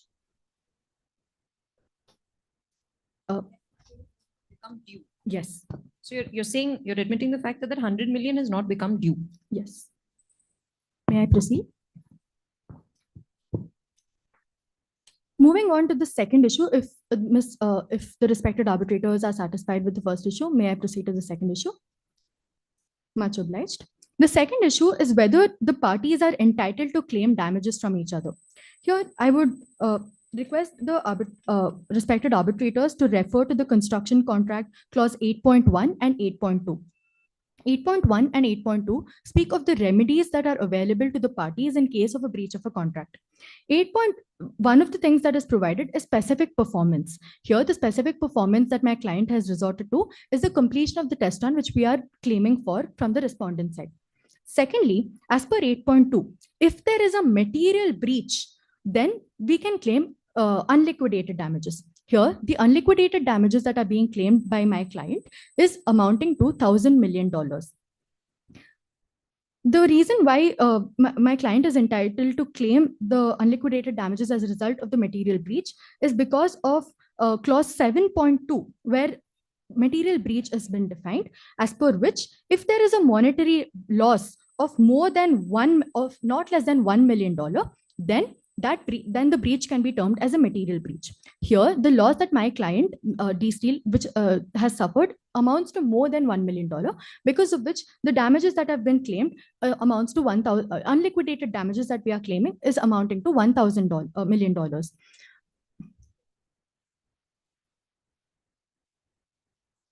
Much obliged, Madam Arbitrator.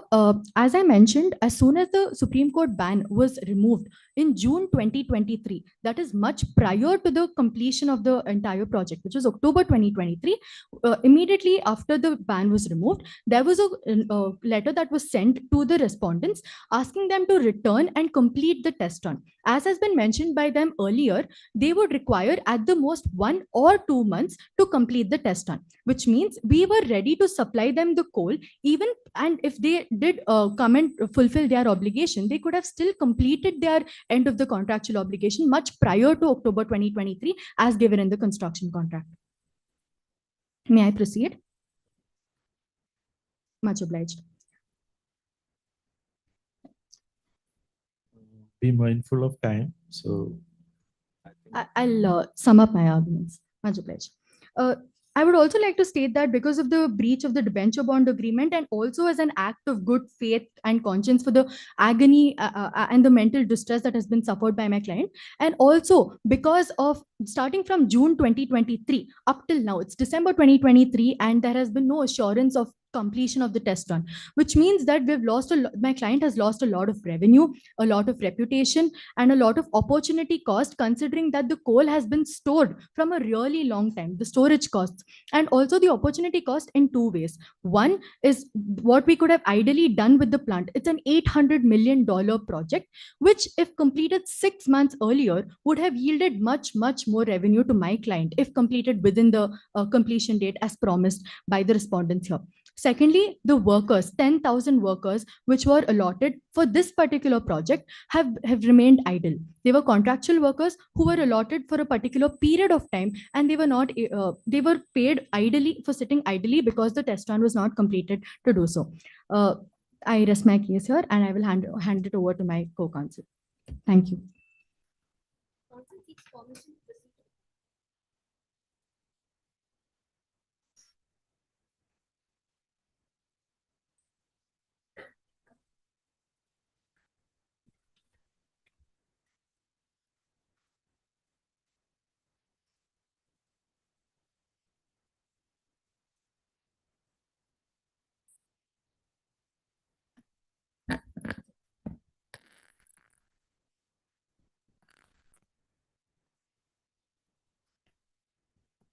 I present my warm greetings to the panel of arbitrators present here today. The counsel too, from the claimant side, would like to proceed with two issues. Thereby, I would rest my case when I finish the submission of both of my cases. Presently, the remaining two cases revolves around, firstly, about whether Steel Power has the validity to invoke Section 7 of IBC. And secondly, it's about the technological transfer. So the share of technology, does it come under a Blascore International LLC or Steel Power LLC? And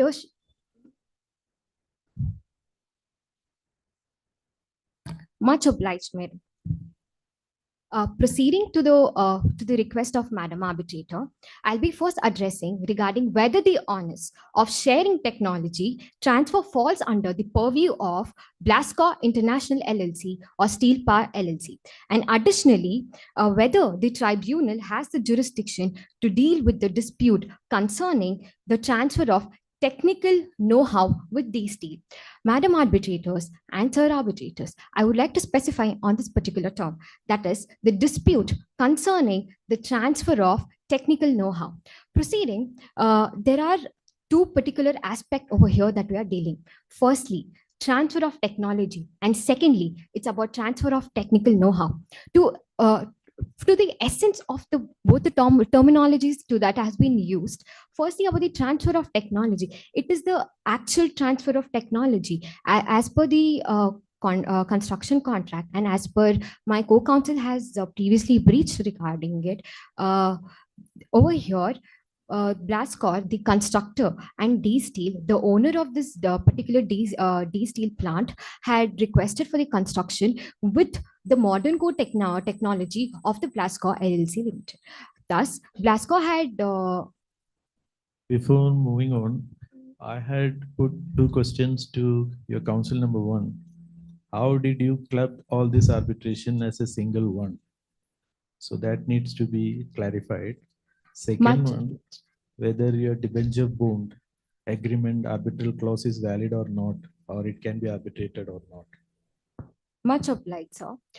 Firstly, to begin with, according to BMAC, that is Bangalore International Mediation, Arbitration and Conciliation Center, seated in Bangalore, according to those rules, and the present rules that is before us, according to the arbitration agreements and the clauses present in all the three agreements, and also because of our two mediation sessions that has been held previously, and thus here we are at this arbitral tribunal.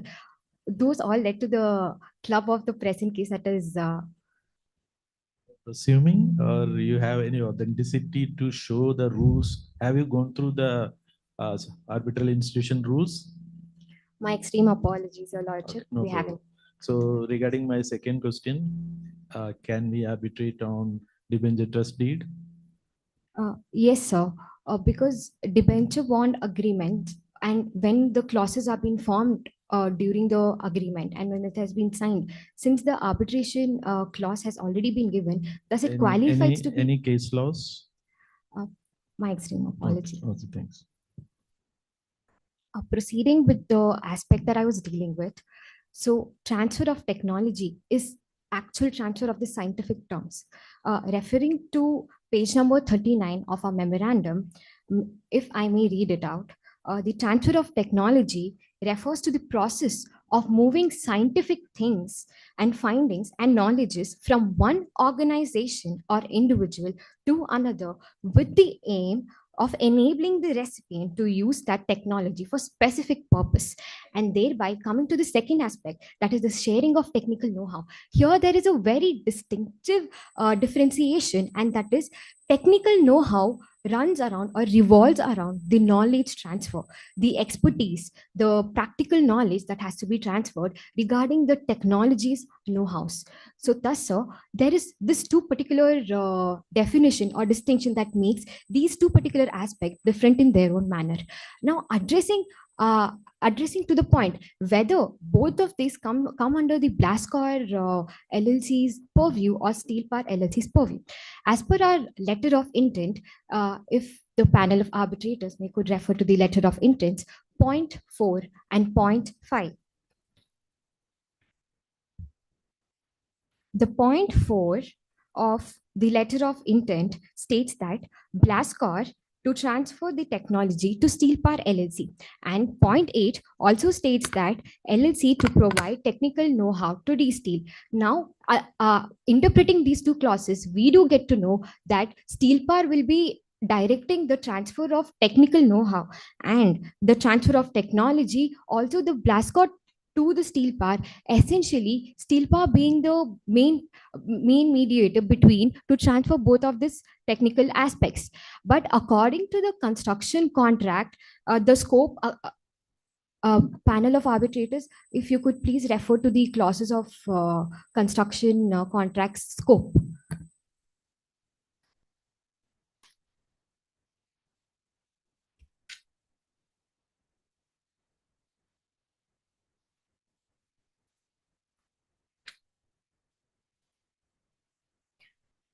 Under 1, the scope of work, it's clearly written as the contractor agrees to build, erect, and install a 15 MPTA steel plant situated near the existing 10 MPTA steel plant using core technology of the constructor in accordance to the specification detail mentioned in Exhibit A. The contractor shall source, provide all technical expertise, labor, material, equipment, and services necessary for the construction of the steel plant. Thus, here, interpreting this particular clause under the construction contract, it does provide for Blaskor International LLC to transfer their technology while the construction of their plant. Now, coming back to the clause 8 of point 8 of letter of intent. In the letter of intent, as they specified about technical know-how, that Steel Power will be providing technical know-how to D-Steel.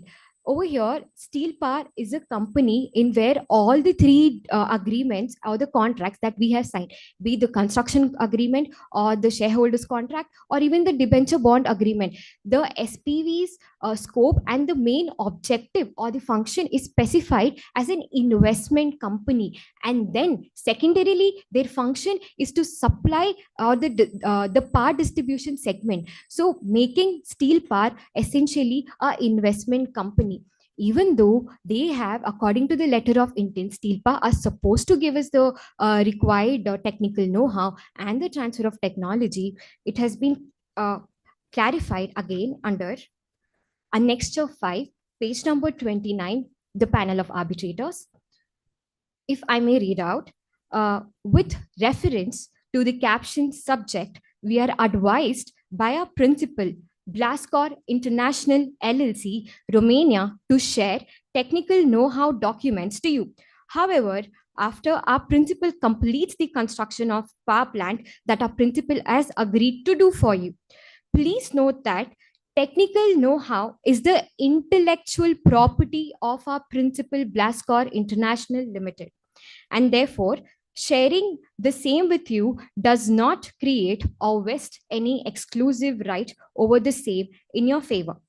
Thus, hereby, I conclude by stating that by this particular annexure and by also substantiating the same with the construction contract scope that comes under clause 1, that the transfer or to provide the technical know-how falls under the purview of Steel Power, and the transfer of technology essentially primarily falls under the purview of Blaskor International Limited.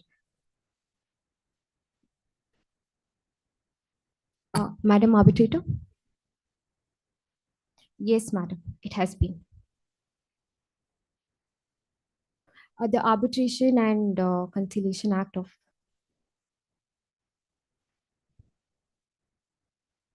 Madam Arbitrator, when the stamp duty is complete is when an agreement is said to be enforced and legally binding. That's when an agreement becomes a contract according to Section 2 of H of Indian Contract Act. Much obliged, madam.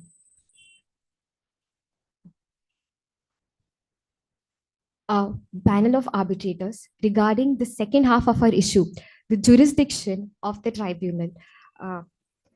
Over here, the party, the respondent, or the specific, the issue present over here deals whether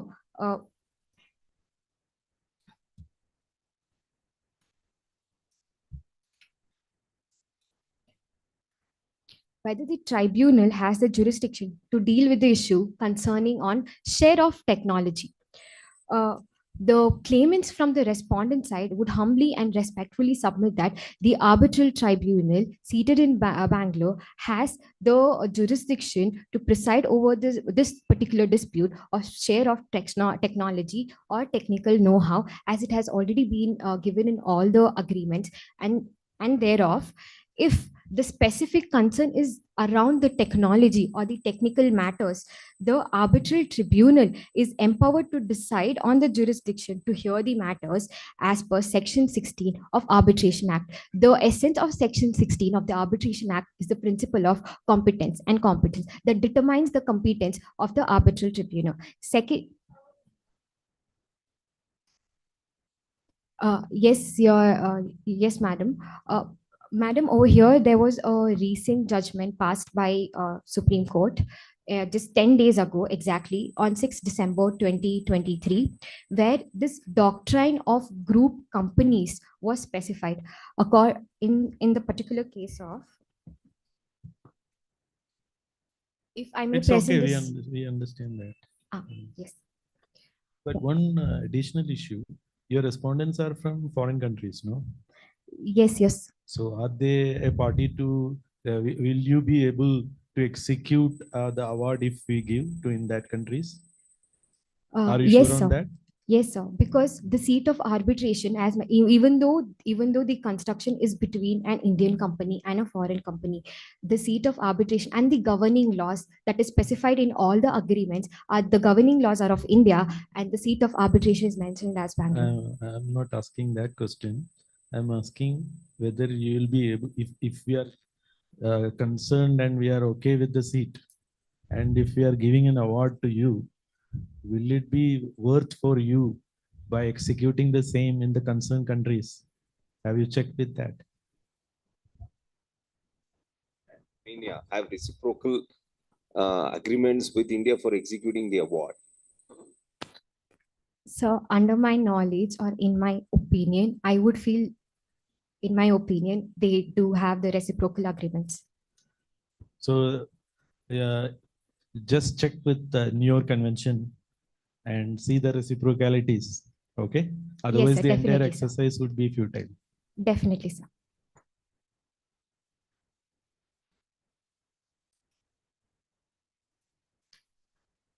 Yes, sir. So proceeding with the dispute concerning the technology share or the technical know-hows, no objection can be raised regarding this particular concern, because with respect to the technical or professional qualifications of an arbitral tribunal to decide on a specific technological matter, an expert witness can be appointed by either of the parties in the arbitral tribunal, if so, to decide the due course of the arbitral hearing. And thereof, if a specific technical or a professional qualification is needed to govern over this particular share of transfer of technology or the technical know-how, the same should have been mentioned in the arbitration clause itself at the stage of appointment of the arbitrator according to Section 11 of the Arbitration Act. If the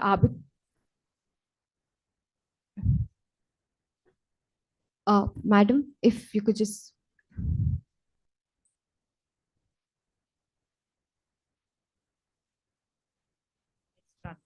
So what happens if there's a reciprocal breach? Madam, since there is, since as of now, at our present dispute, there has been no reciprocal breach. Thus, the matter concerning the reciprocal breach would not be considered in our particular dispute, as it has only been done through the Supreme Court judgment, which is to be followed as legal intervention, as in the doctrine of force majeure, and thus hereby I conclude this. The panel of arbitrators, if I may just take 2 more minutes, I'll sum up my other issue as well. Much obliged. Much obliged.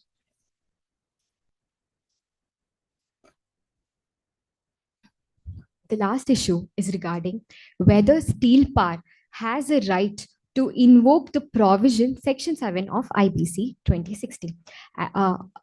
As the council is also aware that the arbitral tribunal does not have the jurisdiction to go to concern over the matters of the insolvency. Here, the contention of the councils from the claimant side is not regarding insolvency, rather the commercial arrangements that led to this particular threat against D Steel India Limited by Steel Power LLC during the board meeting that has been held very recently.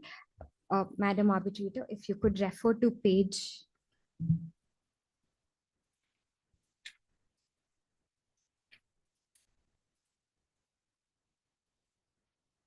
9 and page 10. This crystal clearly explains the stance how this commercial arrangement led to the Steel Power to threaten D Steel India Limited during the board meeting to invoke section 7 of IBC without even consulting or exhausting the alternative remedies or measures as one present over here. Therefore, section 7 essentially deals with the proceedings or the initiation of the insolvency. And as we all know, insolvency is something when a company or a corporate a person or a debtor is unable to pay back the debt to the financial creditor, specifying on the term financial creditor.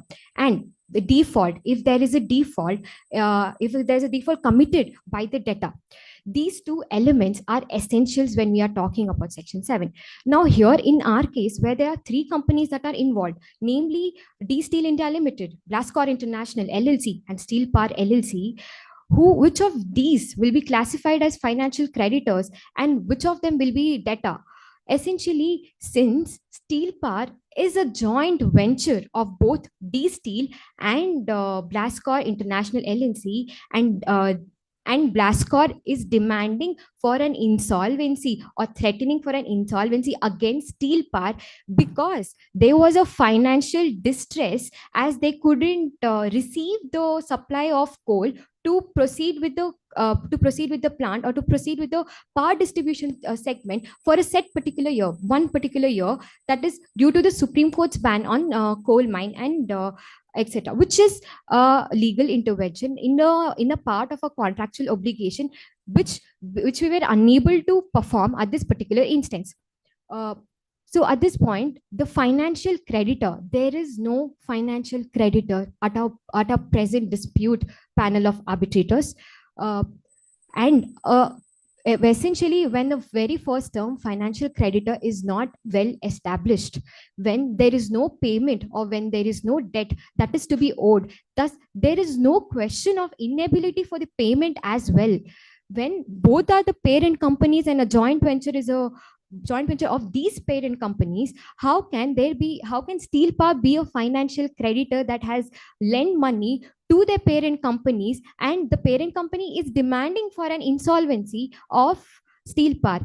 The counsels for the claimants also do agree that there was a financial challenges that we faced in a particular year because of the ban, and we couldn't proceed with the revenue generation or with a main objective of Steel Power, that is the profit maximization or the increase in productivity. But as per the Annexure 5 and Annexure 6, it has been stated that after the ban was lifted and since the very next month, that is July 2023, the raising of invoices and the generation of power distribution segment, the working of the entire Steel Power LLC has been resumed, and thus the revenue generation has been started. They have begun. The profits have risen.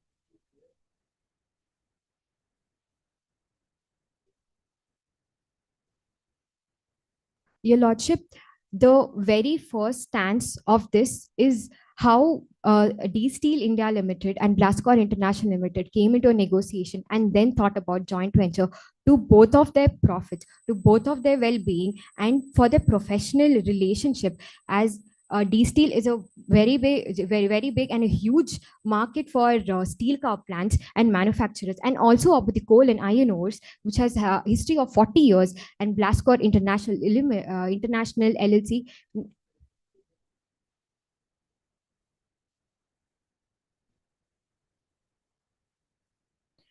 Sir, it is not legally valid since the arbitration proceeding is on its way, and since they haven't exhausted any of the remedies, they do not have any of the legal rights or validation to go and proceed for the insolvency at NCLAT or National Company Law Appellate Tribunal.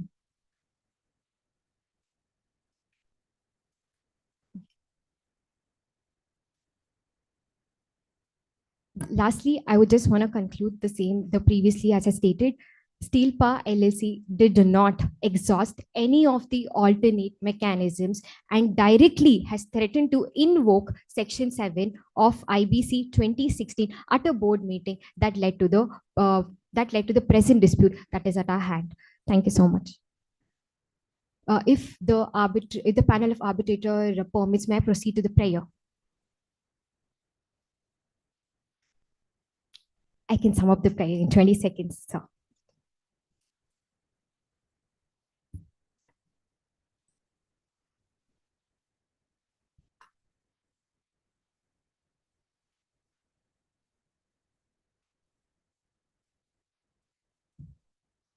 Wherefore, in the lights of facts stated, authorities cited, issues raised, and arguments advanced, the client and the counsels, on behalf of the claimant, respectfully submits and requests it to be adjourned and declared by this honorable tribunal that the respondents have breached the obligation undertaken by them under the construction contract. The arbitral tribunal can exercise jurisdiction over the dispute concerning the transfer of technology or technical know-how. The damages, the claimant is entitled to the transfer of technology and technical know-how, and the damages equivalent to $1,000 million on account of huge financial loss. Steel Power's threat to insolvency is premature and unjust. Lastly, the claimant is authorized to convert a part of debentures into a fully paid equity shares and is also entitled for the investment due pending from Blascor International Limited and Steel Power LLC, and or pass any order or orders or issues, directions or relief that it may deem fit and in interest of justice, equity, fairness, and good conscience. For this act of kindness, for your lordship, the claimants shall be duty bound and forever pray. It was a pleasure arguing before this honorable tribunal. Thank you.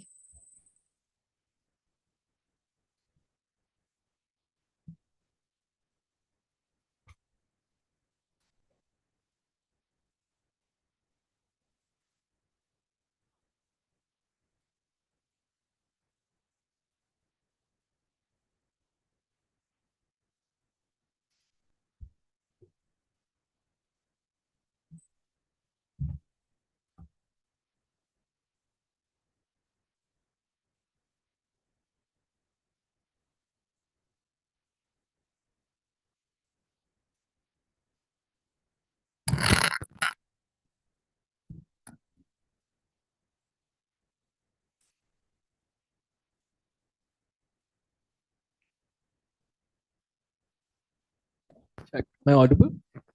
Yes.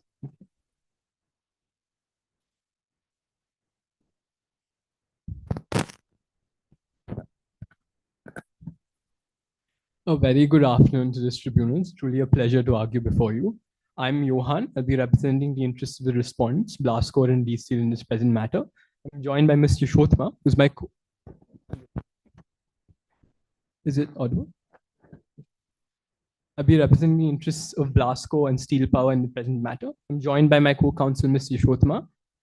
Our contentions are fourfold. I'll be taking up issues 1 and 2, and Ms.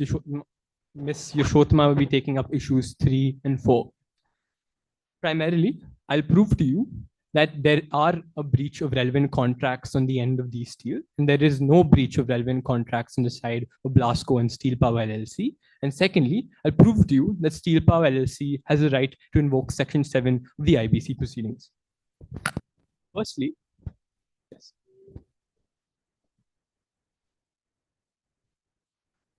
Yes, Ms. Arbitrator, they've breached the construction contract. Mr. Arbitrator? Yes, we claim that the claimants. So in the issues, yes, I have. Yes. It's there in the memo. Thank you. The count. So yes. So we plead for a set of $100 million, which they are owed to pay us, along with the interests since August of 2022.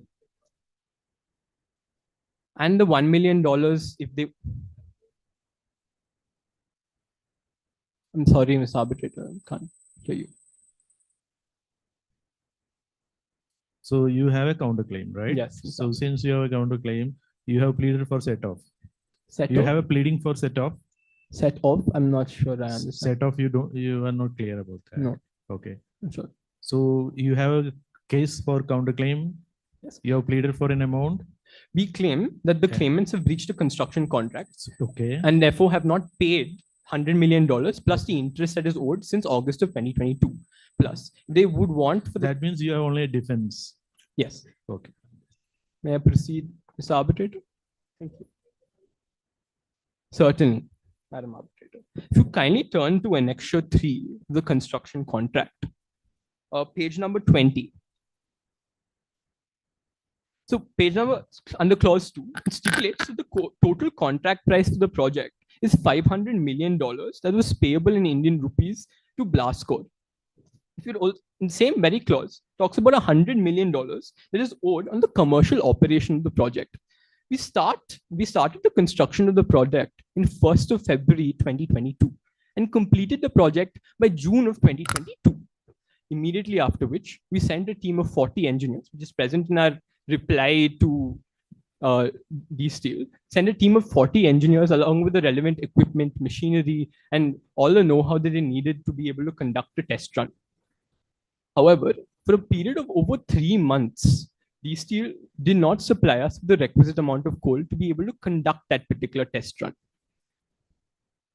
Period of about 3 months, yes.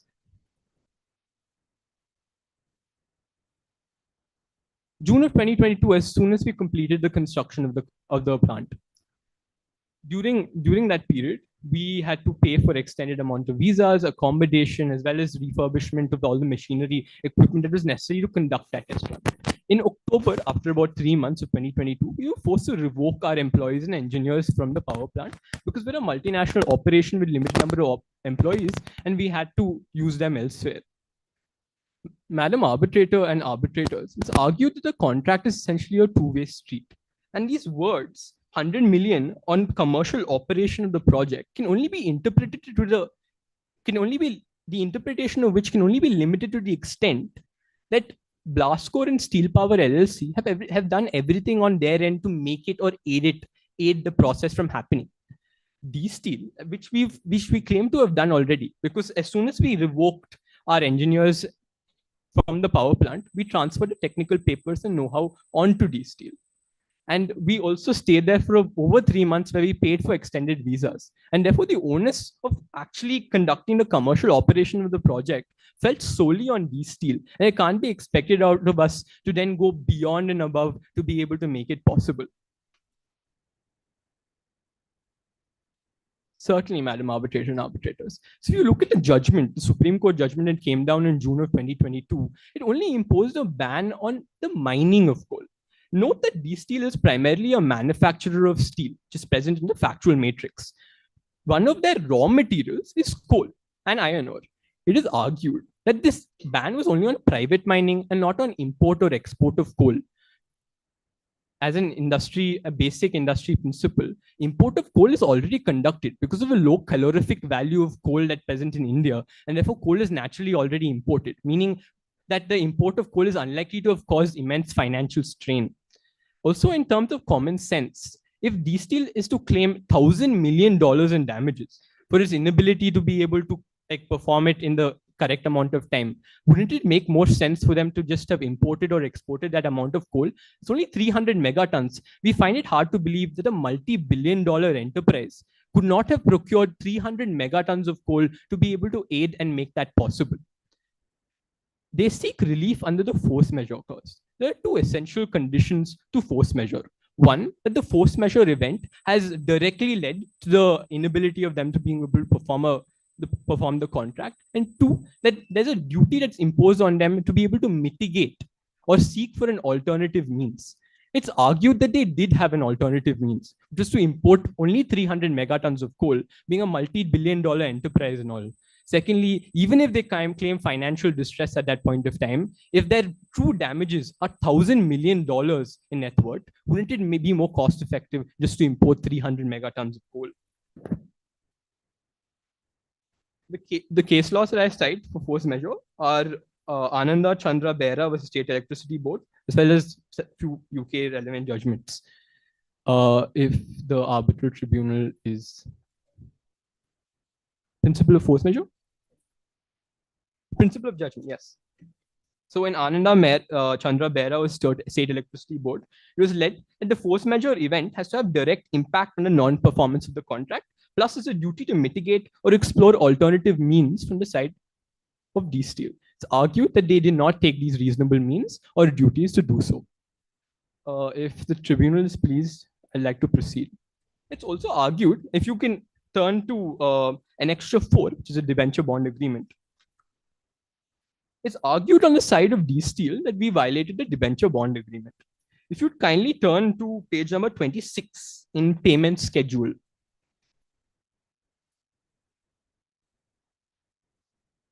We're arguing for Steel Power LLC in terms of, yes. So it stipulates that a payment of 10 million convertible debentures allotted to debenture holder would be subject to the completion of the construction contract. It's argued that the completion of the construction of the contract can only happen when $100 million is paid to us, and therefore it can't be expected from D-Steel to be able to ask us of our obligations when a prerequisite of those obligations weren't fulfilled on their end.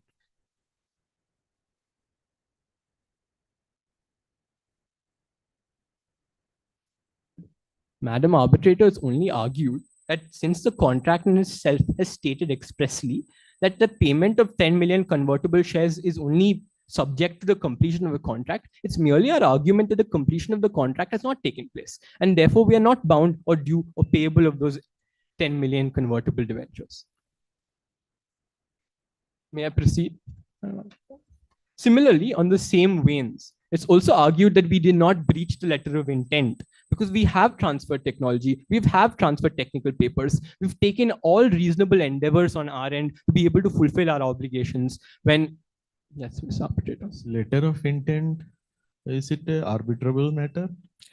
Mr. Arbitrator, Are you, who is dealing with jurisdictional issues? You are dealing or your co-counsel? The second issue is a jurisdictional issue. Okay. I will be dealing with that. More than that, the letter of intent you are referring, because letter of intent arbitral clause, I am seeing that, you know, it won't come under the purview of this tribunal. Certainly.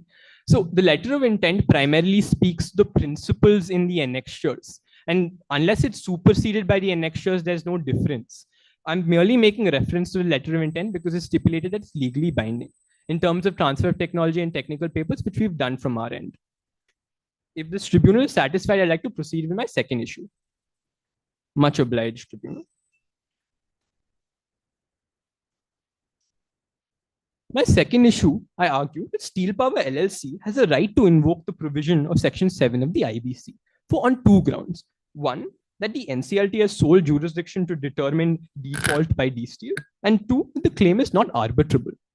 Firstly, if you look at the An essential condition of Section 7 of the IBC are twofold. One, the financial creditor must be present. Two, a default and debt must be proved. Council, you can explain, see, Section 7 and IBC, that's a different setup and different law. We are not concerned about that here. We are concerned about the arbitrability. So you may take more time to explain that, whether it is arbitrable or not, whether this tribunal got jurisdiction or not. So that's more we are interested. Certainly, Mr. Arbitrator. So in terms of the arbitrability of subject matter as such in Indian jurisprudence is largely covered by the Booz-Allen test, which prescribes a nature of rights test. The Rakesh Malhotra judgment by the Bombay High Court post that also preceded a nature of rights and nature of release test. It's argued that in this present case, a Section 7 proceeding will not fall under those proceedings because the Booz-Allen test clearly stipulates that when there is a right in rem, or when the reliefs are essentially affecting parties an ergo omnes effect as such, then it cannot be arbitrated. In this present, a corporate insolvency resolution process or an admission of such cannot be conducted by this. We are not specifically on those points. Now, as you know, the claimant has approached this tribunal under arbitration clauses, which are referred number 1 in the construction contract. So number 2, they referred in the shareholders contract. Number 3, they referred in the debenture bond agreement. So please go through this and explain why it is not arbitrable. So that is to be explained. So why, whether this tribunal got power to entertain. So those are the points which we are interested, because IBC is a special law which takes into its own matters. Yes. It's in another, it's a public tribunal. This is a private tribunal. Yes. So here we are interested in these 3 aspects. Yes, certainly. In terms of a debenture bond agreement, in a well-known case of EPC constructions, is stipulated that a financial creditor, that a preference shareholder or a debenture shareholder in this present case can't step into the shoes of a financial creditor. Can't step into the shoes of a financial creditor unless they become redeemable per se. It's argued in this present case, even if the arguments of the claimants were taken into consideration and accepted on the assumption that the debentures have been converted into ordinary shares, it's argued that they fail to see that an interest that is accrued over 2 years is payable and due. At that point of time, the preference shareholder or Steel Power LLC will step into the shoes of a financial creditor. At that point of time, the sole authority that has jurisdiction to determine whether default has occurred or not will be the NCLT in that present case. The arbitral tribunal does not have the jurisdiction.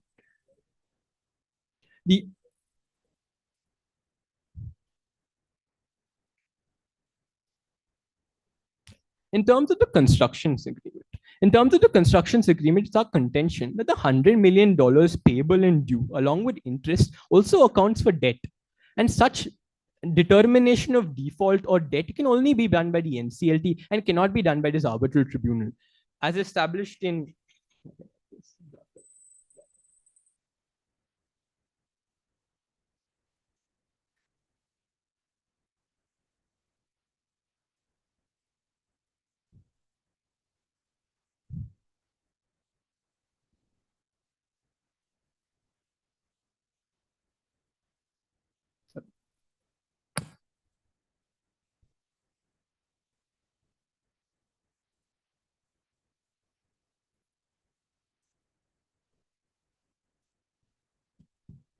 your obligations. So when that arises, where is the admission of debt and one that does not require trial? Certainly, Madam Arbitrator. Madam Arbitrator has argued that one. Madam, can you repeat that question? Sorry.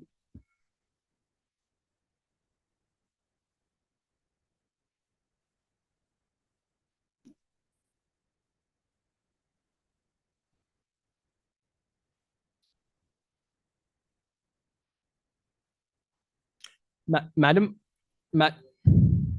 so, there is a breach of contract. Yes. Okay. This arbitration, to our understanding, there is a breach of contract. So they are arbitrating. Now you are contending that there is no breach from your side, but there is breach from other side. That's why I precisely asked you a question. Do you have a counterclaim? So I have gone through your prayers. You have no counterclaim. Okay. So what you have written in your memorandum is, see, you have right for section 7 understood. Respondents are entitled to claim for damages. So your entire prayer, you are entitled for damages. The issue. Okay, let me conclude. If you are entitled for damages, why you are not seeking arbitral remedy, or why you are not, coming up with a counterclaim? The issue of damages will be dealt with my co-counsel. Whether the co-counsel can deal with. Yes. But you have no prayers for counterclaim. You are clearly saying you are entitled. Yes. You are entitled, we agree. But how you entitled, what is the amount, what is the counterclaim? All these issues are there in the arbitration. So precisely looking into this, you are not in the arbitration space. You are seeking something in IBC space. This is what I understand. Mr. Arbitrator and Madam Arbitrators has argued that a mere claim of the fact that there is no default is not sufficient to be able to say that the arbitration agreement applies. It's also argued that in terms of the debenture bond agreement and the interest that's payable, in a sense that has to be dealt with the IBC.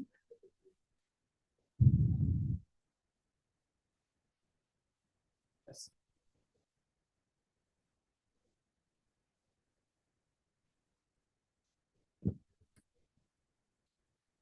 Mr. Arbitrator, we respect the arbitral tribunal's authority in being able to deal with issues in this present case that have to do with breach of contract or interpretation of contract. Question. Yes. Do you intend to file counterclaim? Yes. Okay, that's enough.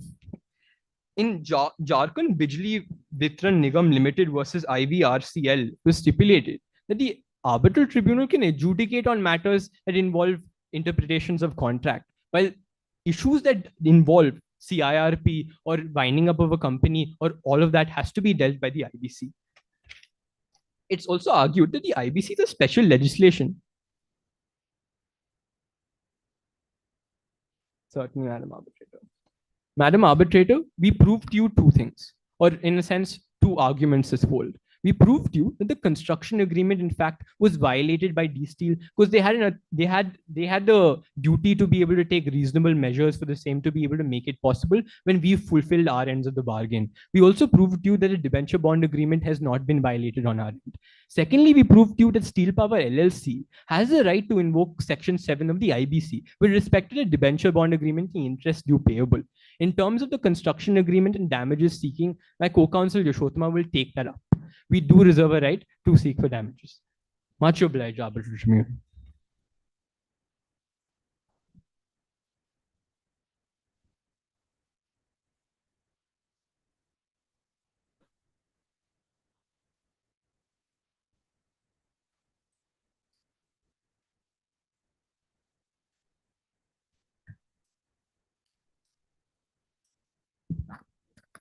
Warm greetings to the Arbitral Tribunal. My name is Yashotma Singh and I will be dealing with issues 3 and issue 4. Before I start off with my submissions for the same, it is pertinent for me to brief you about what these issues deal with. To the Honorable Tribunal, issue 3 deals with whether my client Steel Power as well as Blascore are entitled to damages, and we will also be countering how D-Steel is not entitled to damages. And in the fourth issue, we will be discussing the onus of technical know-how and whether the same falls under Blascore and Steel Power's liability. Additionally, I will also be addressing the issue of jurisdiction of this arbitral tribunal. Absolutely, Madam Arbitrator. Firstly, in the Indian jurisdiction, like my fellow counsel already mentioned, the Booth-Allen test and the Vidya Dharolia case remains as the existing case law. If I could please refer you to the compendium throughout my submissions as well as my memorial. If I could please refer you to page number. Apologies, it's not in the compendium. However, I will be telling you the principle established in the Vidya Dharolia case. The Vidya Dharolia case laid down a very simple four-pronged test. Firstly, an issue is arbitrable only if it concerns a right in person. Compendium. Much obliged, arbitral tribunal. Point number 14, we have mentioned the four-prong test. An issue is considered as non-arbitrable when it relates to actions in rem 1, if it affects third-party disputes, has erga omnes effect. Thirdly, if it relates to inalienable sovereign and public interest. And fourthly, if it is non-arbitrable under a specific statute. What we contend is not that the breach of contract is non-arbitrable. What we contend is that this breach of contract was caused due to an inherent insolvency in the claimant's procedure. And this was needs to be explained because this is a case, there is a clear allegation of breach of contract. Absolutely, Mr. Arbitrator. However, it is pertinent to note that this breach of contract that has been caused, if I could explain this breach of contract to you in a threefold manner.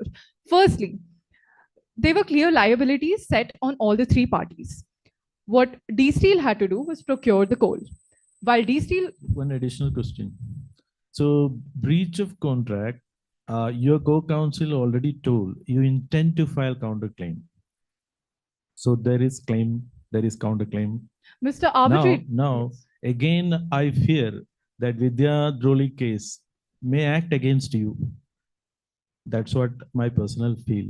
Because what is arbitrable and what is non-arbitrable in a particular case, you can segregate and you can arbitrate on those aspects. Absolutely, Mr. Arbitrator. So it may turn against you. Mr. Arbitrator, it is the invocation of Section 7 that we really deal with the question of jurisdiction of this arbitral tribunal. If it was merely a question of breach of contract here, then we would perhaps not bring up the question of arbitrability or jurisdiction either. And as far as arbitrability and jurisdiction are concerned, both of them are very separate fields. Arbitrability is the question of whether or not a person can approach the court, and the jurisdiction is the answer of whether or not the arbitral tribunal can pronounce a judgment. And therefore, it seems to me that the claimants have only addressed the arbitrability of this matter, but not the jurisdiction of the arbitral tribunal. And as far as our contention goes, we contend that the proceedings under Section 7 of the IBC, the arbitral tribunal does not have the jurisdiction to deal with the same.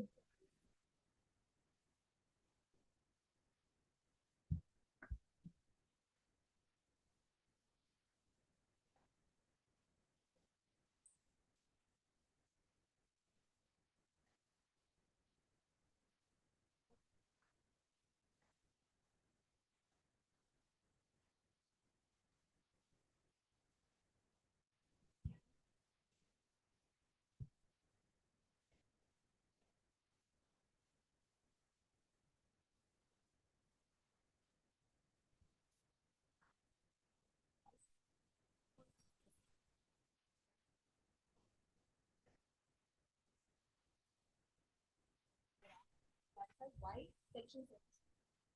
Or that is when you have already made out the there is Yeah, I'll add one more thing. So naturally we have a contract, which is construction contract. And in construction contract, both are in consensus. Any dispute comes, you will approach this tribunal. Okay. So they are saying there is a dispute. You also say there is a dispute. They have make a claim. They have a claim. You say that you have a claim for damages, but you are not claimed. And your co-counsel told that we intend to file claim. So under this situation, how do you say that this tribunal do not have jurisdiction? Mr. Arbitrator, firstly, as far as our claim for damages is concerned, we are merely the responding party. And as far as the issues that have been framed, as far as the question of jurisdiction, in fact, has been framed, it is such that we would only be proving how there is debt and default, which are both essentials of Section 7. This debt has been proven by the breach of contracts, which my fellow counsel discussed earlier. The debt that we are talking about, which I will also be covering in issue 3. May I proceed with issue 3, where I cover the same? Much obliged.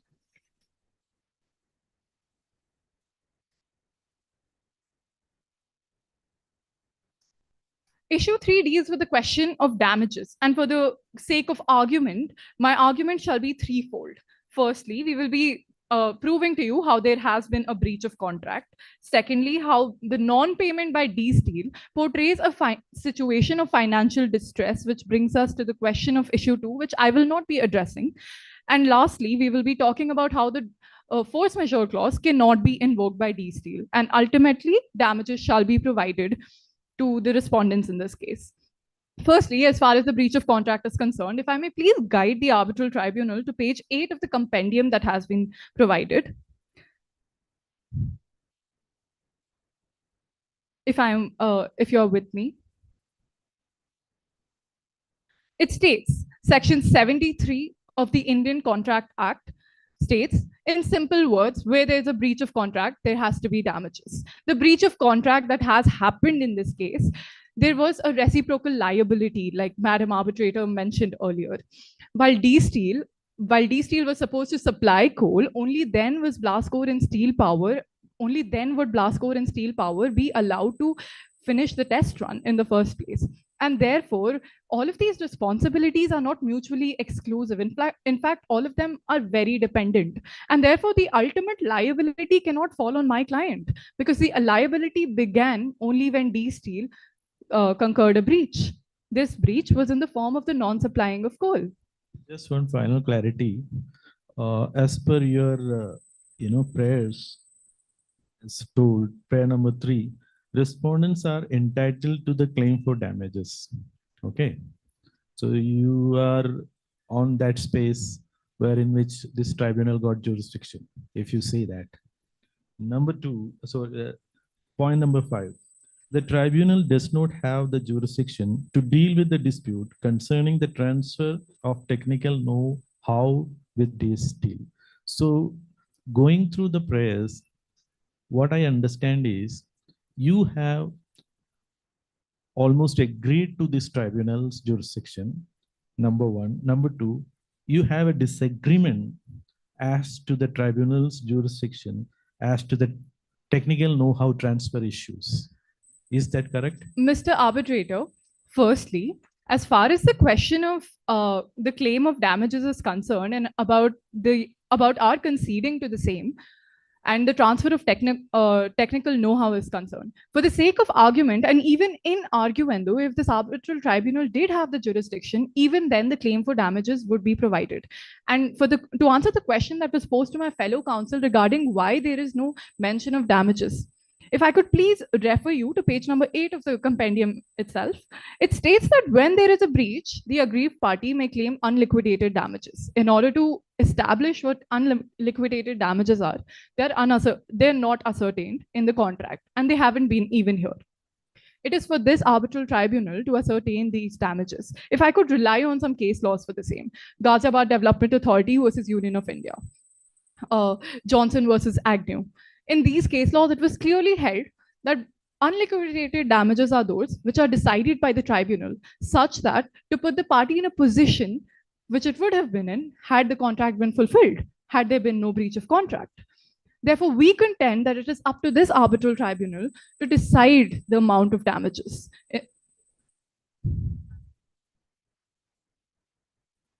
Answered your own point with regarding to arbitrability with regarding to Section 7 IBC. When you have not crystallized your debt, how can you approach an NCLT under Section 7 of the IBC? Your debt has to be crystallized. Now, apparently, your entire debt is based on a breach of a contract. Now, that itself has to be proved before to crystallize the debt which each of you or which other person owes to you, is it not? How do you explain the debt? And additionally, have you served a notice under IBC? Mr. Arbitrator, it is pertinent for me to separate the issues that are at hand. Please answer me. Whether you issued a notice under IBC to the claimant? We did issue a legal notice that stated that we would proceed with notice under IBC code. No, Mr. Arbitrator. Then there is no point in arguing on that. Let us forget that. So please concentrate on other points. Absolutely, Mr. Arbitrator. And before I proceed with the other points, it is pertinent for me to demarcate the arbitral tribunal's issues that have been framed. Firstly, we are only the responding party, and the issues that have been framed were merely the ones which were at hand. We were not particularly given the choice of the same. As far as the issue of invocation of Section 7 is concerned, just briefly summing it up, that issue would be separate from our claim of damages in this case. If I may proceed with issue 3, Madras Railway Co. versus Govind Rao stated that damages can only be incurred by claimants, a claimant can only be entitled to damages when there is loss that has been suffered. There is no loss that has been suffered from D-Steel apart from mental agony that they might have mentioned. And mental agony is not a point for damages. It is not a ground for damages. As far as blast core and steel power are concerned, there is actual liquidated damages that could be provided to steel power.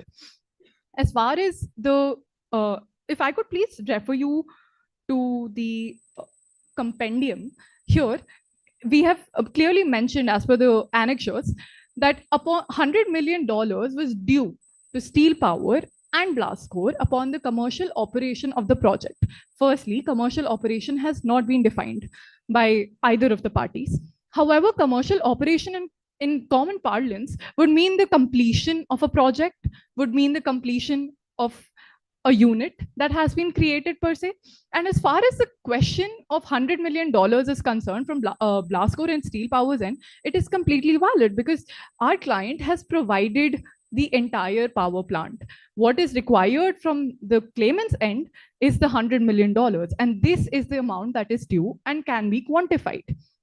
Additionally, as far as the question of $1 million additionally goes, if I may please bring you back to the timeline of events that occurred. June 2022, we finished the construction of the plant, following which a test run was supposed to happen. D-Steel has wrongfully tried to invoke the force majeure clause, which cannot be applicable in this case because procuring coal was neither impossible nor difficult. Moreover, as far as the invocation, if I could rewind, so the damages, additional $1 million. In June 2022, immediately after the construction, we had members here who stayed and we covered the cost of the reconstruction of their living. We covered their visa damages. Absolutely, Madam Arbitrator. One more issue you can clarify. We have put a question to a claimant as to the jurisdiction. How they have filed an arbitration under the Bangalore Arbitration Mediation Center rules. Have you gone through that? Mr. Arbitrator, we were merely the responding party, and therefore, however, they have done the same under the BIMAC rules. Have you gone through the rules? Are they entitled to file this arbitration, clubbing all this together? Mr. Arbitrator, up to the best of my knowledge, the arbitral tribunal clubs the issues together, and it is merely the parties that submit on the same. Okay, so you are not checked with rules. Mr. Arbitrator, I do not verbatim know the rules. Okay, thanks. As far as the onus of technology transfer is concerned, my fourth issue, onus is twofold. It is not merely the responsibility, but it is also the liability. While we do agree that Steel Power and Blascore had the responsibility of providing the technology, however, they cannot be subject to liability because this transfer of technology was dependent on the coal that would be procured by D-Steel. In this case, D-Steel failed to provide us the coal. Therefore, the normal course of action would arrive that we will not be able to provide for the test run. Because if D-Steel has not provided us the coal, then how are we supposed to provide for the test run? This is the first fold of my argument, that the implied terms of the contract and agreement makes this responsibility and liability mutually inclusive, and therefore Blascore and Steel Power cannot be held liable for the same. Secondly, as far as the doctrine of corporate veil is concerned, the doctrine of corporate veil can be pierced in this case because, first of all, as far as Steel Power is concerned, it is a separate legal identity. It is a special purpose vehicle. There are shareholders in the same. Merely 40% of the shares are owned by Blascore. The remaining are owned currently by D-Steel. And Blascore will only own the majority of the shares once we have completed the construction of the project. In this case, the corporate veil may be pierced And if I could please rely on the Solomon versus Solomon judgment, that while there are distinct legal persona of a company, the same can be pierced in a case. It cannot merely act as a shield to mask the breach of contracts on the other party's end. So while Steel Power may be a joint venture, it is still a joint liability. D-Steel at the current moment.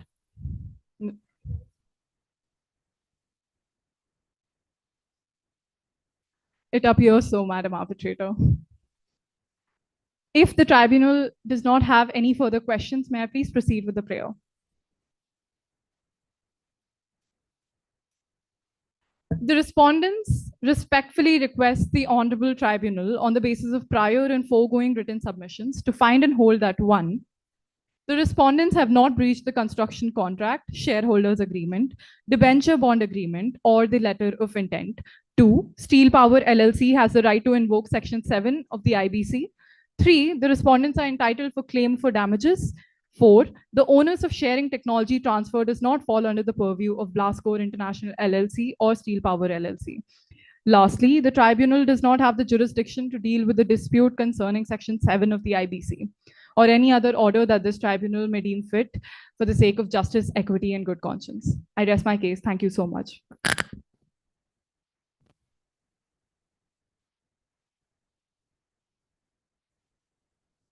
Madam Arbitrator, in order to bring forward the timeline of events, June 2022, we completed the construction. However, there was an interim stay and we stayed here for 3 months. And since we are a Romanian based company, we could not stay here for too long. Additionally, the claimants only sent us a legal notice in October of 2023. Until then, Blascore and Steel Power did not acknowledge, perhaps Blascore and Steel Power did not mention the breach that had occurred.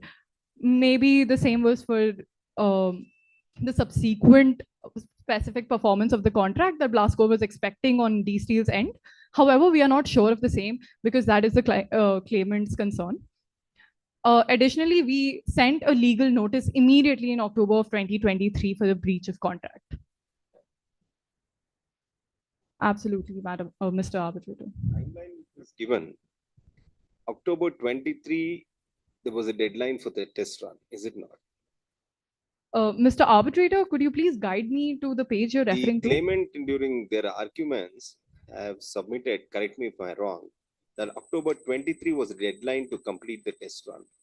Is it not? So you completed your, according to you, you completed your project in June 22. The interim stay was vacated in June 22? 23. 23.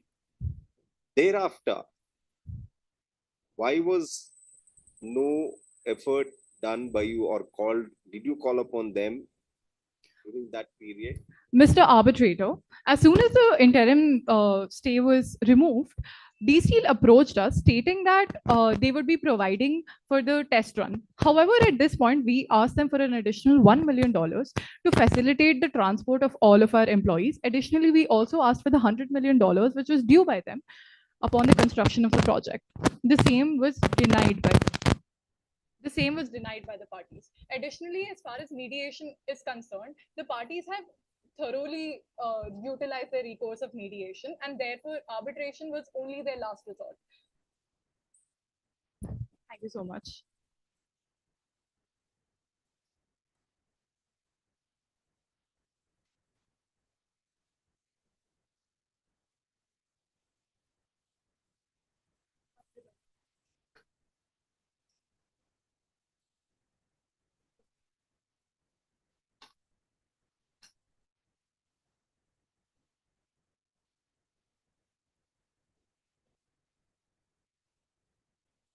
Much obliged, panel.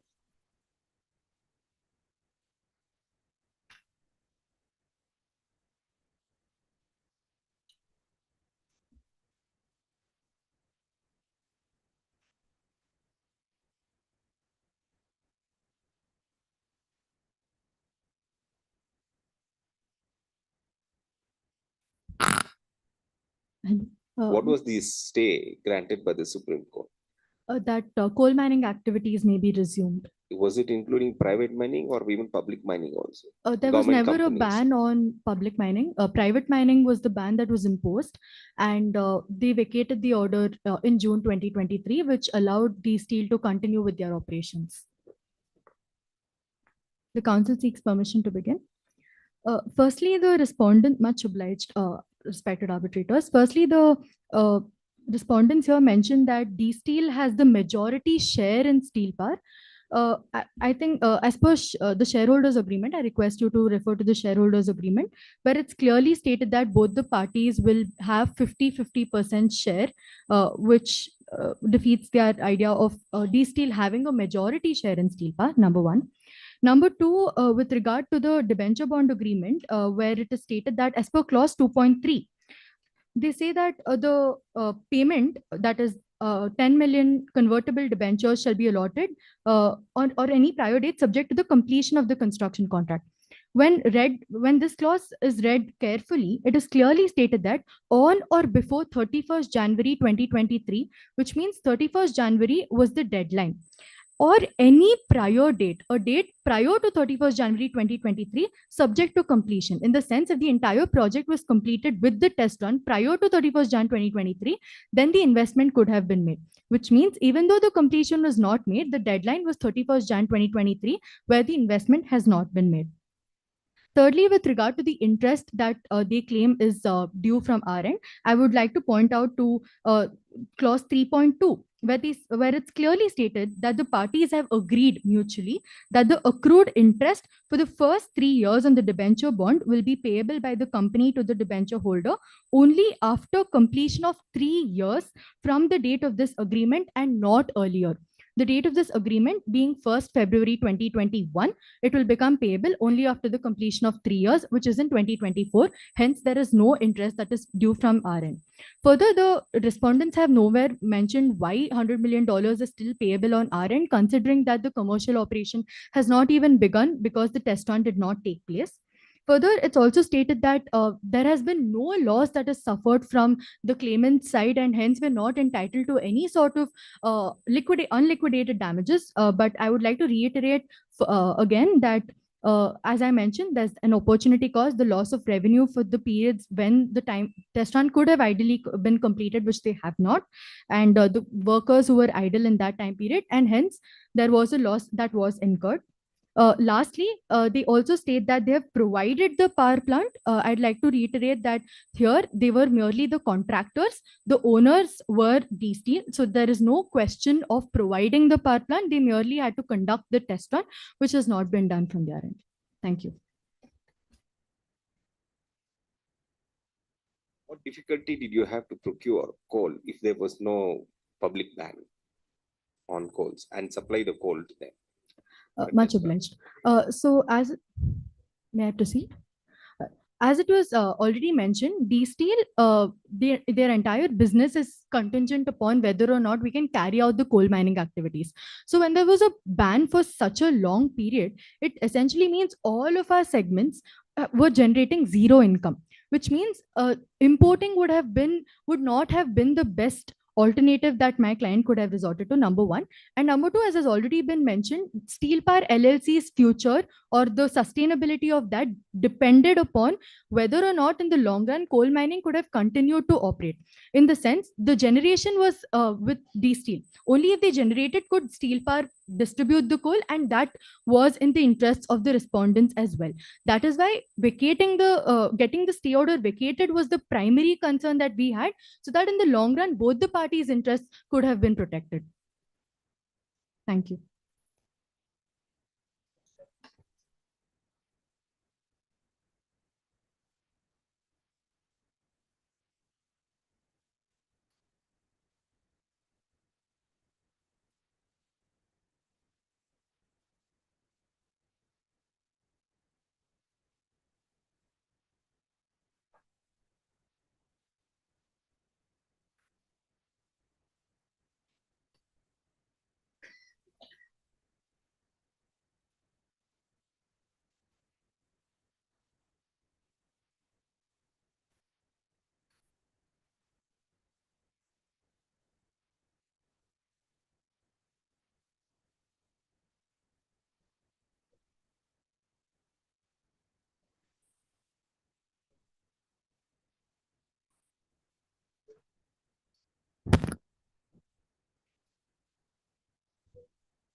Much obliged, Arbitral Tribunal. I'll keep it very short. If you refer to the moot problem, it says, and I quote, Blasco invested only $400 million in steel power against 500 million, meaning they only own 40%, therefore majority still lies with D-Steel. If you refer to clause 4.2 of the debenture agreement, it's their contention that they've converted it into ordinary shares already. Note, 4.2 states, at the time of conversion of part or full of the existing debentures, and if there are any further investments due and pending from the debenture holder, same will not be waived. That interest which accrued for over 2.5 years has to be paid in terms of yes.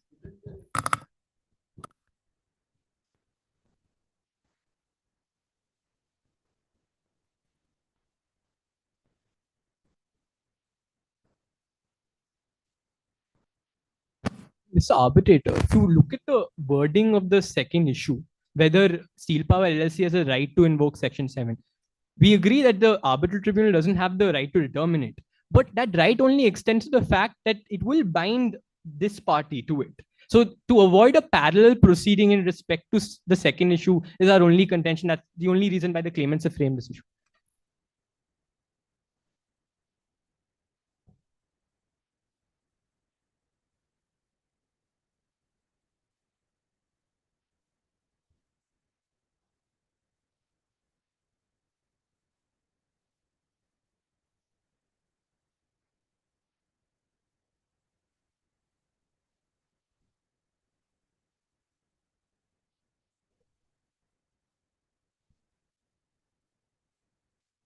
Certainly, Madam Arbitrator. Thank you. In terms of private mining, they did not take reasonable efforts to do the same. And there is no force majeure clause explicitly present in contract. If you read the clause, it states that parties have to mutually agree. That's it.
both of you were very good.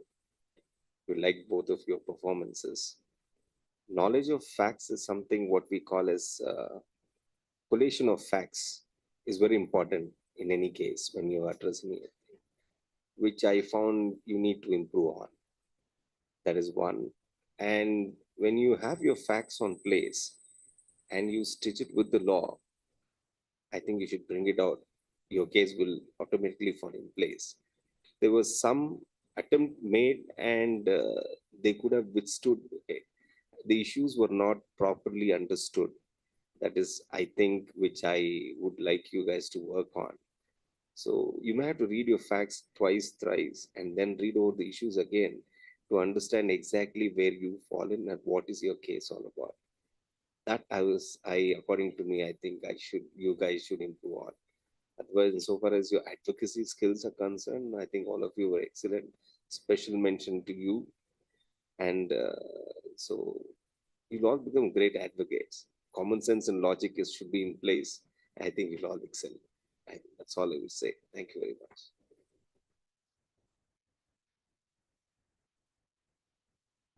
I think I agree. I echo the sentiment that we enjoyed judging all of you. We felt less like it was judging and more like, we were picking up stuff from you guys as well. So definitely bright futures for all of you who argued today. I think the entire objective of the moot is while the niceties are very important, I think it's a good chance for all of you to see different aspects of the law. And the one thing that I did feel is that you guys restricted yourselves a lot. There are so many options, and that's why we hoped you guys would pick up on it, but we pressed you guys on the stamping because that's a good argument for you. So sometimes look beyond just the very basic facts, because there's always just a little more that a moot problem gives you that you can use to your advantage. And that's the entire objective of the time you get for research. So research hard, over the last few years of my practice as well. Every single time we get a new case, you start from scratch, you start from research. And I think that's the entire key, getting used to the idea that advocacy is not going and standing in court and saying something. That's a very big part of it, but there's so much more that goes into what comes out at the end. And the skills are something that you will learn along the way, but that research never goes away. So if litigation is what you want to do, then your life is that of a researcher from start to finish. That's what all three of us do on a daily basis. So every day is a learning. So whether it's today's moot or another moot that you go for in the future, it's only about learning, because you guys have already done very well as advocates today. So it's for tomorrow, it's only about the research that you need to do. Good luck. Firstly, congratulations for both the teams. Very good performance. It's not just a word to satisfy you or your institution, because I was involved into, or I'm involved into many law schools programs, many national law schools or big name law schools. So I find, the performance are almost on par today's performance, and particularly the problem or the issues involved. It's not that easy. Okay, it's a very complicated subject. I was surprised that claimant making such a claim. I didn't believe it actually. Okay, they could make it. Of course, respondent could have bit more researched. Then equally you could have fought for lack of jurisdiction. You could have concentrated more. Anyway, but the problem is such, as I told, you could have both the teams could have studied the institutional rules. Please don't concentrate whenever, see, arbitration is a tricky subject. Arbitration Act is one piece. Rules, where are the rules? There is no rule, no. So you have to, whenever institution is there, especially Bangalore Mediation Arbitration Center, so you should have studied the rules. Okay, that's the only mistake I believe happened in the entire process.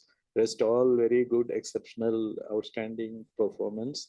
So once again, I wish all the best to both the teams. Whether you win or lose is secondary.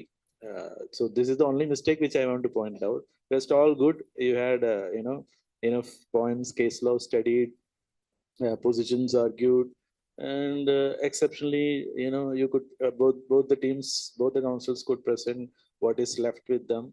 So that's all. Let us see how.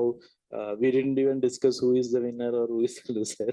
So let the final marking come. So don't take it seriously. The margin may be very less, whoever win or lose. So once again, all the best. Thank you.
With this, we are coming to an end of the final rounds.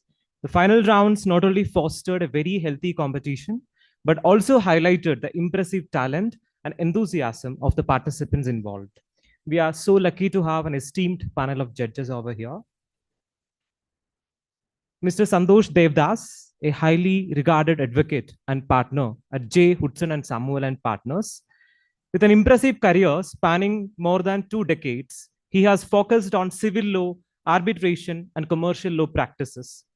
Leading the litigation team at J. Hudson and Samuel and Partners for over 15 years, Mr. Devdas has played a key role in establishing the firm's excellent reputation in original side, arbitration, and commercial practices. His leadership is characterized by a dedication to high legal standards and a solid understanding of civil law and practice. Mr. Devdas is a registered member of the Bar Council of Karnataka and a valued member of the Advocates Association Bangalore, showcasing his professional standing.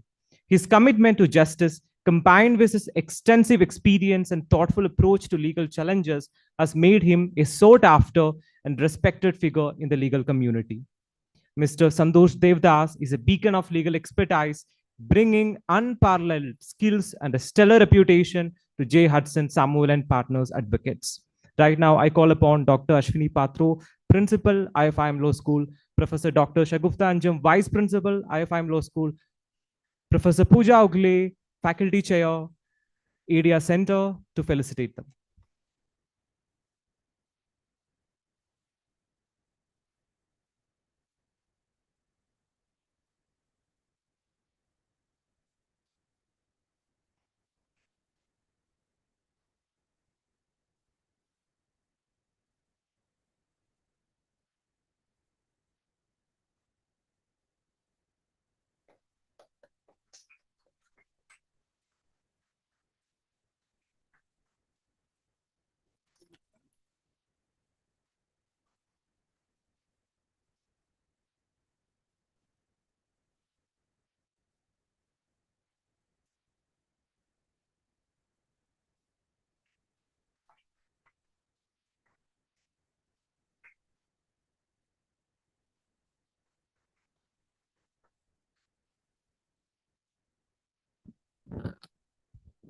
We also have here Ms. Tamara Sequeira. She's a partner in the dispute resolution practice group at Kaidan & Co. and is based out of Bangalore. She earned her BA LLB honors from the School of Law, Christ deemed to be University in 2013, and later pursued an LLM in Intellectual Property and Artificial Intelligence at the O.P. Jindal Global University, graduating in 2022. She specializes in civil and commercial litigation and regularly appears before the Honorable High Court of Karnataka, civil courts at Bangalore, and various statutory authorities and tribunals across India. As part of her practice, she regularly advises multinational and domestic corporations, banks, individuals, proprietary concerns, and firms on a variety of legal issues dealing with contract law, arbitration law, company law, property law, labor law, family law, agricultural marketing law, and the laws relating to negotiable instruments. She also advises on project finance transactions and transactions involving large-scale corporate leases. I call upon the dignitary to felicitate her.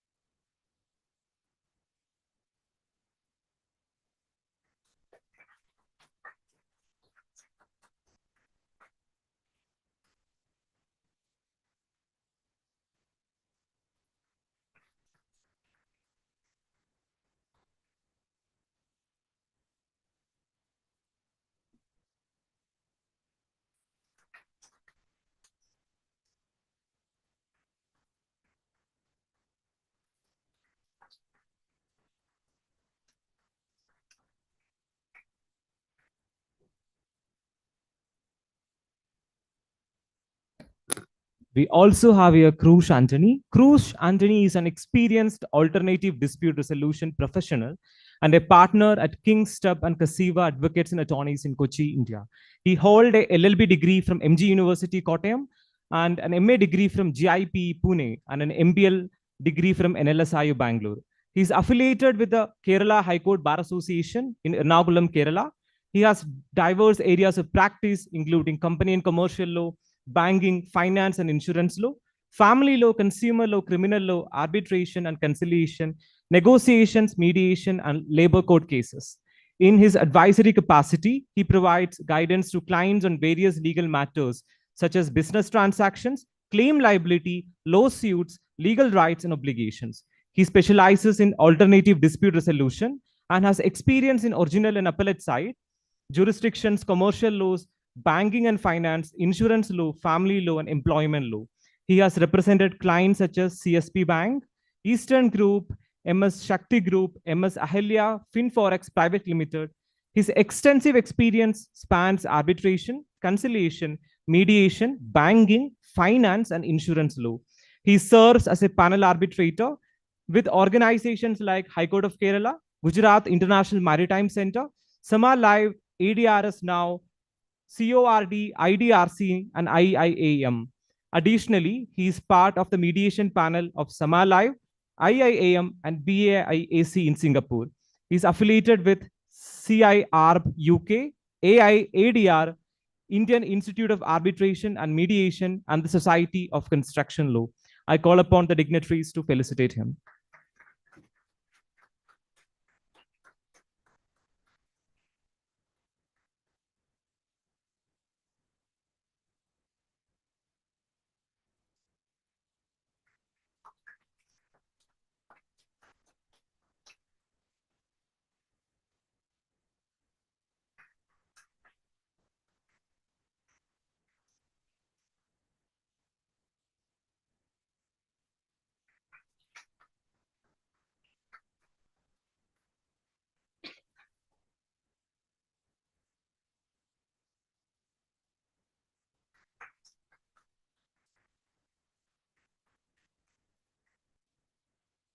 Thank you so much, judges, for gracing this occasion with your presence. We are immensely grateful to you. With this, we will proceed to lunch. Thank you.